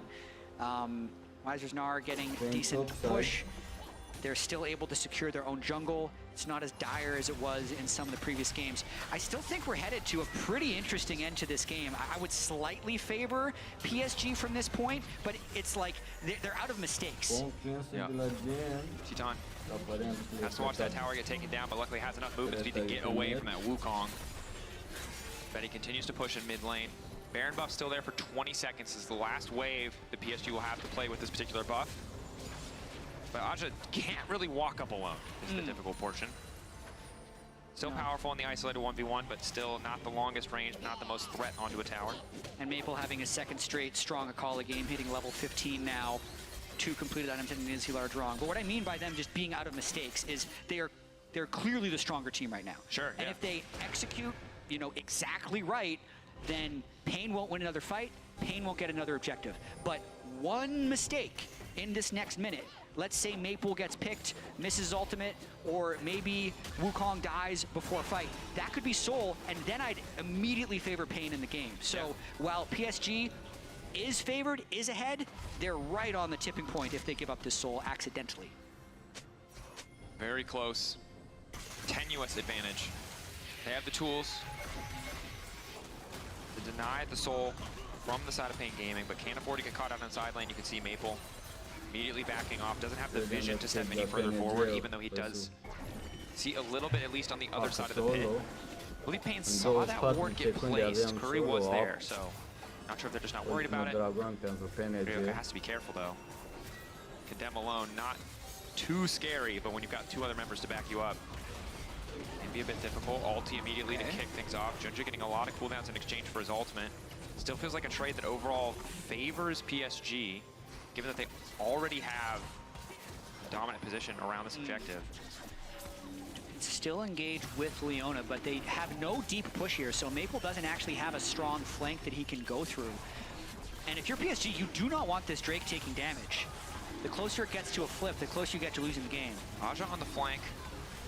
If he goes in first, it'll be difficult. Now the ulti getting brought out. Junja getting lower and lower. Aja waiting off to the side. Visor hoping to find that good ulti angle. Curry now taken down. Karyoka going back in. Woody lower and lower. 2K on the objective. Can they find a way to finish this one off? Karyoka knocked out of the fight. Betty stepping up. 1-2 shots trying to find the job. The Hextech Drake taken out and taken down by PSG. Wiser and Karyoka trying to make it happen. Maple in the clutch. 1 kill. 2 makes it look easy. 3 overall. The triple.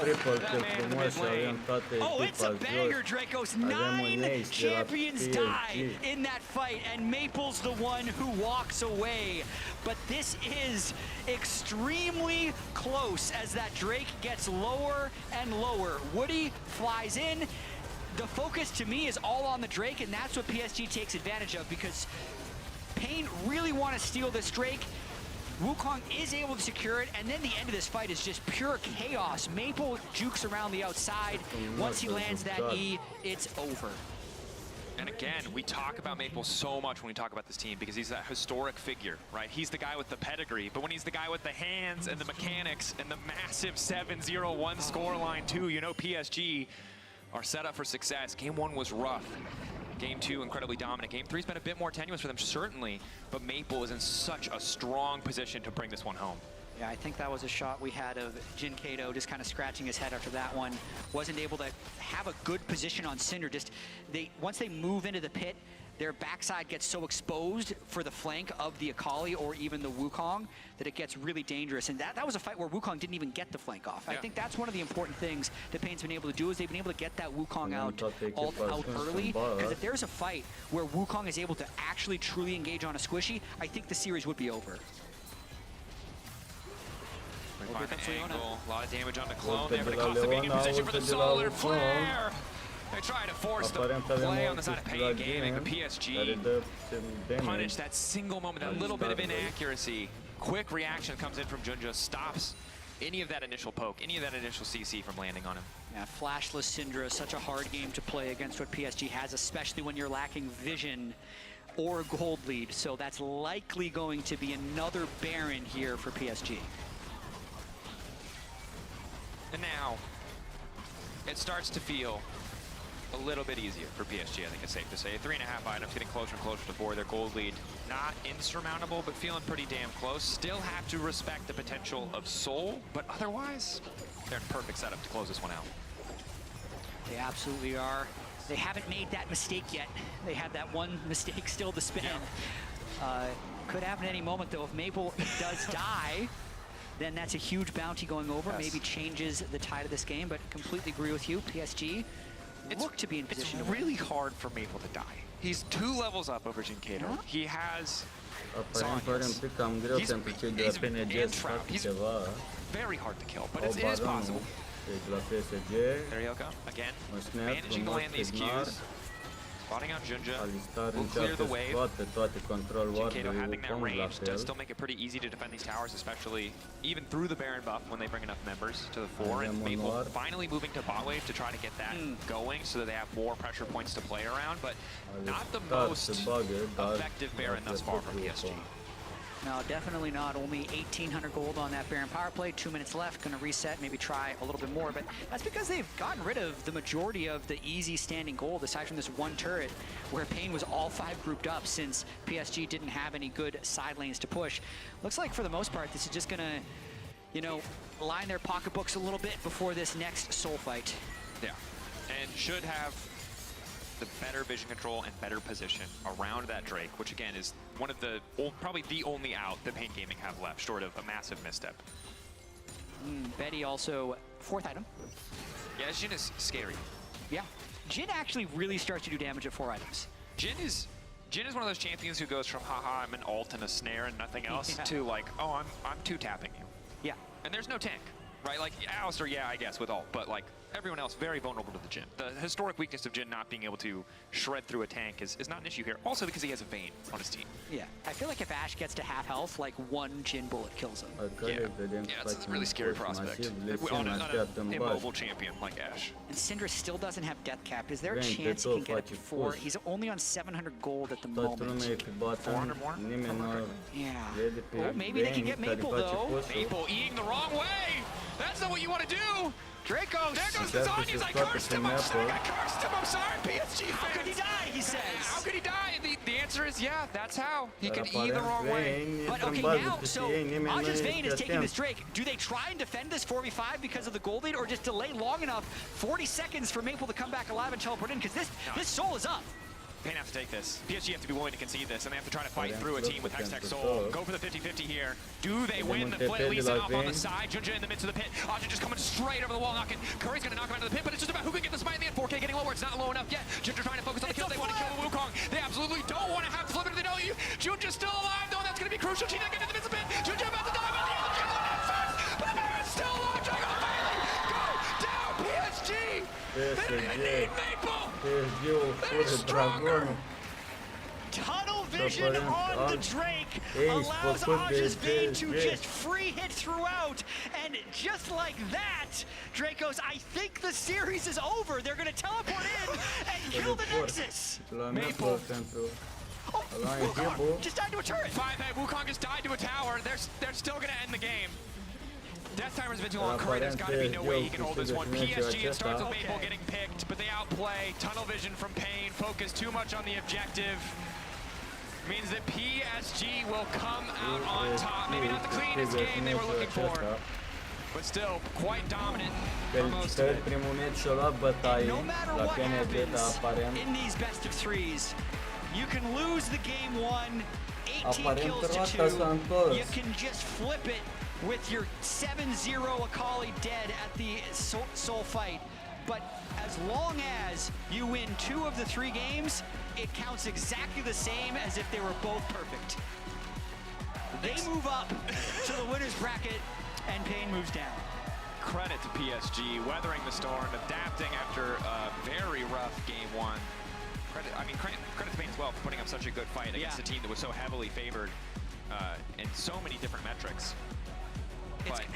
It's going to be really interesting. I mean, for Pain, I think their expectations coming to this World Championship is they want to put up a good showing. They want to fight and show themselves against these other top teams. And if before the series you had this option before you that they're gonna have this soul fight that maybe decides the series, you're gonna take that 10 times out of 10. Oh, sure. But I feel like in the moment right now, they're gonna be crushed. Because they were so close to taking down this PSG team who just by the skin of their teeth escape and take home the win. Yeah, and it's rough because the same launch that you used to celebrate PSG, right, also counts against pain because a lot of people will see the loss and not see the heartfelt effort and the incredible moments across these 3 games where they were able to fight back. That first game where they were able to take down PSG. So much of that context gets erased when we look back in history, right? And I think that for them, they have to hope that this is just the beginning of what could be a very promising showing at Worlds. And I think for PSG, this is a valuable series for them to have played. It's actually more valuable for this to happen than for their very old team comp in Game 1 to win and then just rolling with that for the rest of Worlds. I don't think that would have been helpful for their read on the meta. So absolutely, I think their read on the meta was off with their Game 1 draft. It was just Rumble Tristana. Maybe they knew it was bad and thought they'd be able to win anyway. We'll never know for sure, but because they're moving up in the bracket anyways, it's completely fine, and I think very important that they got that read tested, proven wrong, and they could adapt and not get punished for it. Certainly. And I am impressed that they got away with that Vayne. That was, I mean, credit to Aja. That made it's like full confidence there. He got the triple kill in the last fight, Dracos. He played cleanup. He did. He played cleanup. If enough people are flanking from different angles, how do you defend yourself? It's difficult. It's tricky. But overall, I think a series that was, on paper, supposed to be so one-sided ended up being so back and forth and so compelling. And that's one thing that I love about when you talk about plans, is it's like so much, because we get to see so much tape from like the top 4 regions playing as we go later and later in the tournament. It's so much easier to have like a solid prediction on where people are going to stack up. But plans always manages to shake things up. One man who's going to be happy about that series, however, is Maple, and he's standing by for our post-game interview. Hello and welcome everybody to the post-match interview. With me is Maple after his victory up against Pain Gaming, and also Reason to help us out with the translation. First off, congratulations on the win, 恭喜.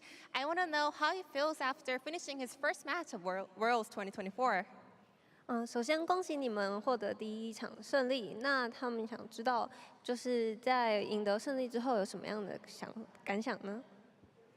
就其实今天是我们的第一场比赛嘛，然后我觉得第一场我们打的感觉有点紧张吧，所以其实在进攻的时候就是感觉都在跟对面法语，所以2-3把就是我们选比较打架的阵容这样子。So after first game, they got a little bit nervous, but then at first they are doing a lot of laning, but then after the first game they decided to do more fight surrounding about that.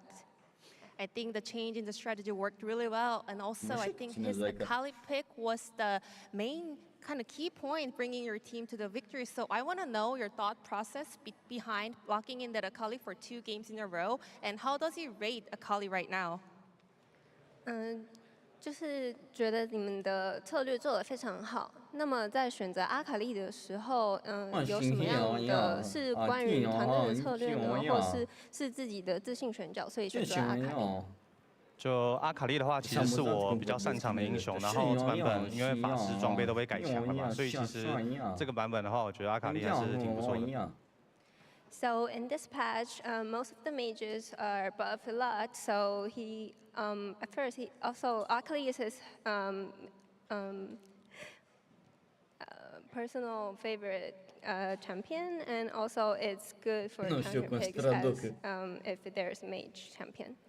And that is exactly how it worked in the series. And I want to ask about his kind of mental fortitude as well, because even last year he mentioned about he might even consider, you know, returning, having some break after the Worlds run, but he made it back to Worlds one more time. And this time also he has Betty on the lineup who made it back to Worlds after 2018. So I want to know what kind of drives them to keep competing on the world-class stage for such a long time.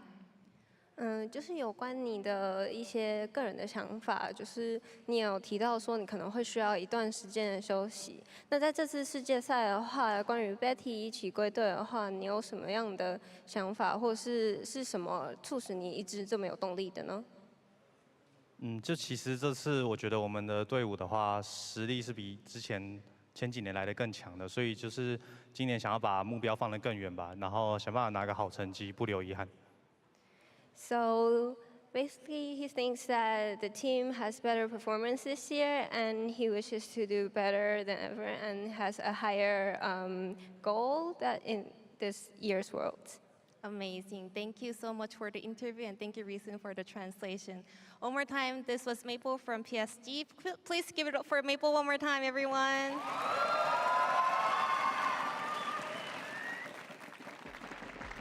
Yay, thank you so much. It's amazing to hear from Maple, and PSG takes the series here to N1 and they will advance to the next round. Welcome to Cooldown, everyone. The last portion of the day here. We're going to review what happened today, actually, because I don't feel like this is the way we expected this series to go, even if the result is Paris Saint-Germain. Yeah, I mean, we expected PSG to win, but like everything else was not like this at all. And I mean, I just have to say, Maple, it's so impressive how well he is playing, you know, this far into his career. You know, Laura, you were saying this is the 11th anniversary of his international debut. Yeah, like that is crazy. And he wins Player of the Series, you know, like being able to actually do that 11 years into your pro career. The players that can do that and perform at that high level, this consistency for so many years, are the most impressive pro gamers to me. You know, it's more so than people who peak a little bit higher.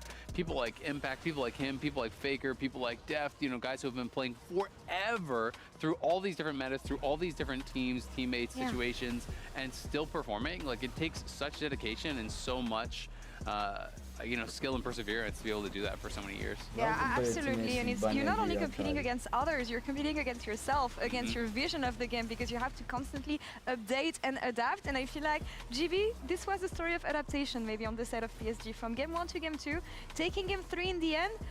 But I have the feeling that game 3 could have gone either way. I mean, that last fight has to be heartbreaking for Pain. I mean, you finally catch Maple, the guy who's been giving you issues the entire game, not just game 3, but game 2 as well on the AQIRYS. He's been a nuisance. You're on Soul Point. You finally kill him. You gather around the Drake. And what happens?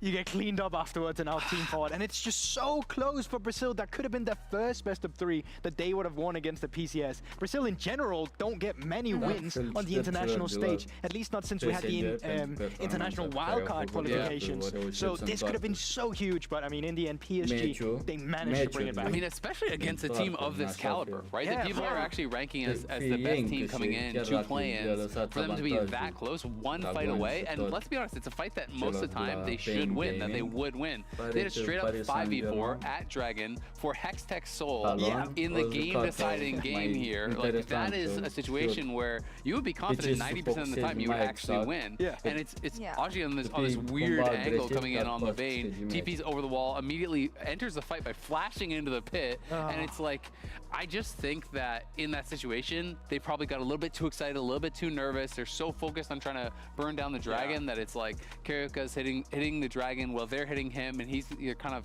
you know, just in this weird spot where I think maybe they just got a little bit panicked. Yeah, the fights were just so long. They managed to get the Sundered Sky up multiple times, and that just made sure that Junjie never really died. They thought they were going to kill him. They thought they were going to get the Drake, but he just kept life-stealing up, and that really was a big problem for them. Quick mention of the Vayne, because you know that in Europe we love to go Vayne. We love to go Vayne, especially when Vayne is not supposed to go. Yeah, but I don't feel like it was the best angle here. Yeah, I mean, it was interesting. I think it worked well in the matchup in the isolated 1v1, but some things kind of went bad. Obviously, they had Junjie coming down to look for a potential dive, but Curry on the other side, I think, was already waiting there. They were able to get a kill for the Gnar, and then from that spot, he was totally fine in the isolated 1v1. And I just thought it was such a hard Vayne game to play out, because it's not like he can take cleanse. He's playing with the TP. There's so much CC on the Pain Gaming side that I really favored their comp. I mean, you have Ashe, you have Syndra, you have all these ways to actually start out a fight. You could caught by the Lee Sin, you could caught by the Alistar, you know, and if you do get caught whatsoever, you're going to die 100-0 in most of those situations. And that was true for most of the champs on PSG's side, but they were able to actually just mechanically outplay. I really liked how they were able to split up some of these fights and turn them into, like, here's a 1v1, there's a 2v2, there's a 3v3 over here, you know, like all these little small fights instead of just a front-to-back 5v5 where I think they would have gotten absolutely blasted. Before we move on to the rest and wrap up the show, one last shout out to Maple, honestly, our Oppo players of the series today. There's so much to to say about him. Legendary players. We said that he was celebrating his 11th anniversary as an international debut. We also know that he wants to make it count maybe more than ever this time, GB. No, absolutely. I mean, PSG Talon uploaded a YouTube video there. Mabel was saying that this might be his last run, and this is potentially the last time that he's going to be playing on the international stage as well. So I think the fact that he's still this clutch in Game 2 on the AQIRYS, where he just completely gapped Yone on the other side, but also this one where he's saying it as well, right? Like his AQIRYS multiple times just bailed PSG out. I mean, he was playing that so well. In that previous clip, I was so impressed because not only does he hit the E onto the Ashe, but then he actually waits out the Lee Sin Q that he knows coming, then goes in on another angle, able to finish him off on the back line. He was creating so much space, putting so much pressure onto the Pain Gaming carries. He was laning really well in the isolated 1v1 against Shinkato. I mean, he is playing, you know, like someone who is really at the top of their game still. And if he decides he doesn't want to retire, he can obviously keep going. Yeah, that's the thing, right? Because we often talk about when has a player peaked, right? Like through all your years of playing, when was it really the peak came down? And the thing is, like, as you said yourself, Law, you keep competing with yourself as well. You need to be better than your past year. And Mabel's just a guy who shows this hard working ethic every single time, trying to be the best when he can. He's dominated the PCS for so long as well. So honestly, just credit to Mabel because he's been fantastic. And I think we've seen more and more as League has developed as a game that, you know, it's kind of been disproven that you have to be super young. You have to be like a 17-year-old, and you know, if you're not amazing by the time you're 20, you're gonna be all washed up and you're not gonna be able to succeed. We're seeing more and more players, you know, really playing, you know, at their prime level later and later into their careers. We have guys like Core JJ, who's playing some of the best League I've seen him play ever in the LCS. He's 30, Impact is 29. He just won MVP for the first time in the LCS, you know, like 11, 12 years into his career. Faker winning Worlds 10 years after winning Worlds last year. It's crazy. Like that stuff to me is so impressive, and it really does show that there's always more that the players can improve on. It's way more about mindset, it's way more about dedication and hard work than it is about your age. I love it. You know what? I'm just gonna leave it on that note because for me, it's a lot of hope for players who wanna stay around in the scene for a long time. Yeah, for the boomers like us who want to stay in the scene. You know. Focusing a bit before we focus on tomorrow. What are the main takeaways from today, from a game perspective, meta perspective, maybe? Expectations? Don't pick Tristana, Rumble, and MF. Yeah, the Rumble definitely bait. I think read the patch notes before you play the game. I'm glad that PSG got it in between the give break of game 1 and 2 to quickly readjust. But I also think in general from PSG, I want to see more from them. I want to see them have a better read because this was not the PSG that I thought we were going to see on the international stage. I've been seeing so much more domestically from them, and I'm really hoping that they can give MDK a fair fight with the level of play I saw today. I was like, well, maybe it's not too bad for MDK because initially I did expect them to lose to PSG. Now I think they can put up a fight. But you just never know which PSG is going to show up. Even at MSI where they looked so good, they went 5 games against DLG and then got 3-0'd by G2, right? So it's like, this is a team that could have a rougher showing today and then come in when they play against Mad and look incredible. So you really don't know. I would say, you know, my main takeaway, at least from what we've seen, is that AD carries mid look very weak. You know, that was kind of expected.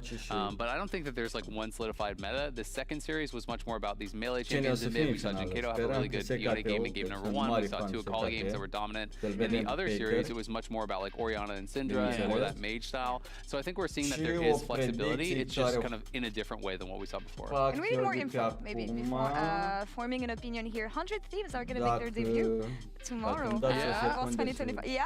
How confident are we on this one? Facing up against R7. I'm excited for this team, and I have heard they're doing pretty well in scrims and everything.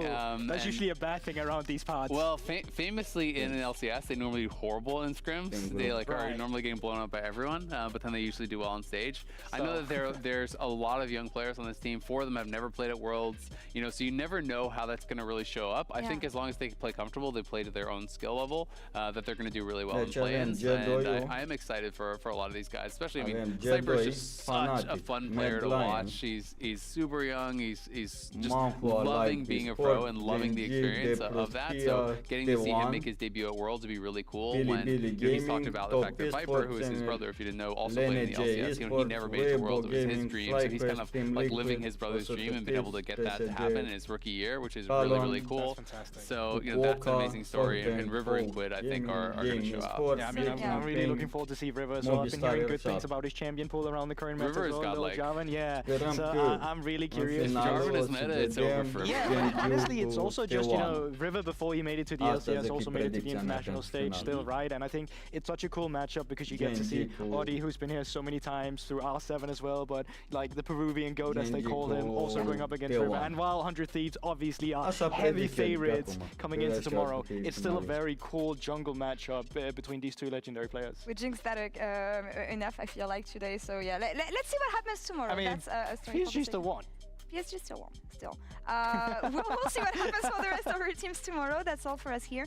GB, amazing as always to share a moment with you here at the desk. And Ezel, amazing to have you back. Honestly. Yeah, it's a lot of fun. We missed you. Thank you. It's good to be back. And we missed you all here as well. That's all for us here on the first day of Worlds 2024 play-ins. We'll be right back tomorrow, same time, same place. Until then, take care, guys.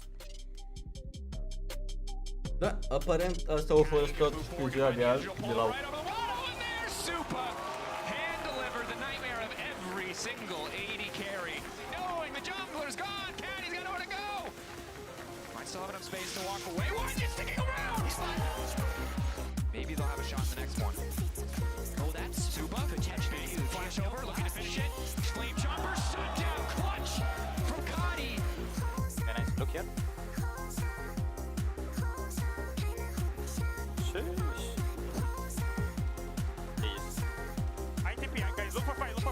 Go scanner, guys. I give you here. Scanner, guys. Get the mini error now. Yeah, I get the bottom. Okay. You guys, maybe I take you over. Just you out. Nice. Whoa. Get up, Titan, let's get up. Nice.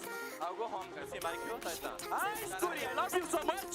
Trying to get close to Audrey, one more second. No, the Disney close not enough. 10 for the finish to go. Oh, God, a game. Knocked back on 2-3. Doesn't have to throw them into the wall. Doesn't think he has the range, but Maple's there. And Maple has more than enough damage to do the work himself. Guys, if you win this game, doesn't matter second. They will not remember. Yeah. That's it. 1-2 shots trying to find the job.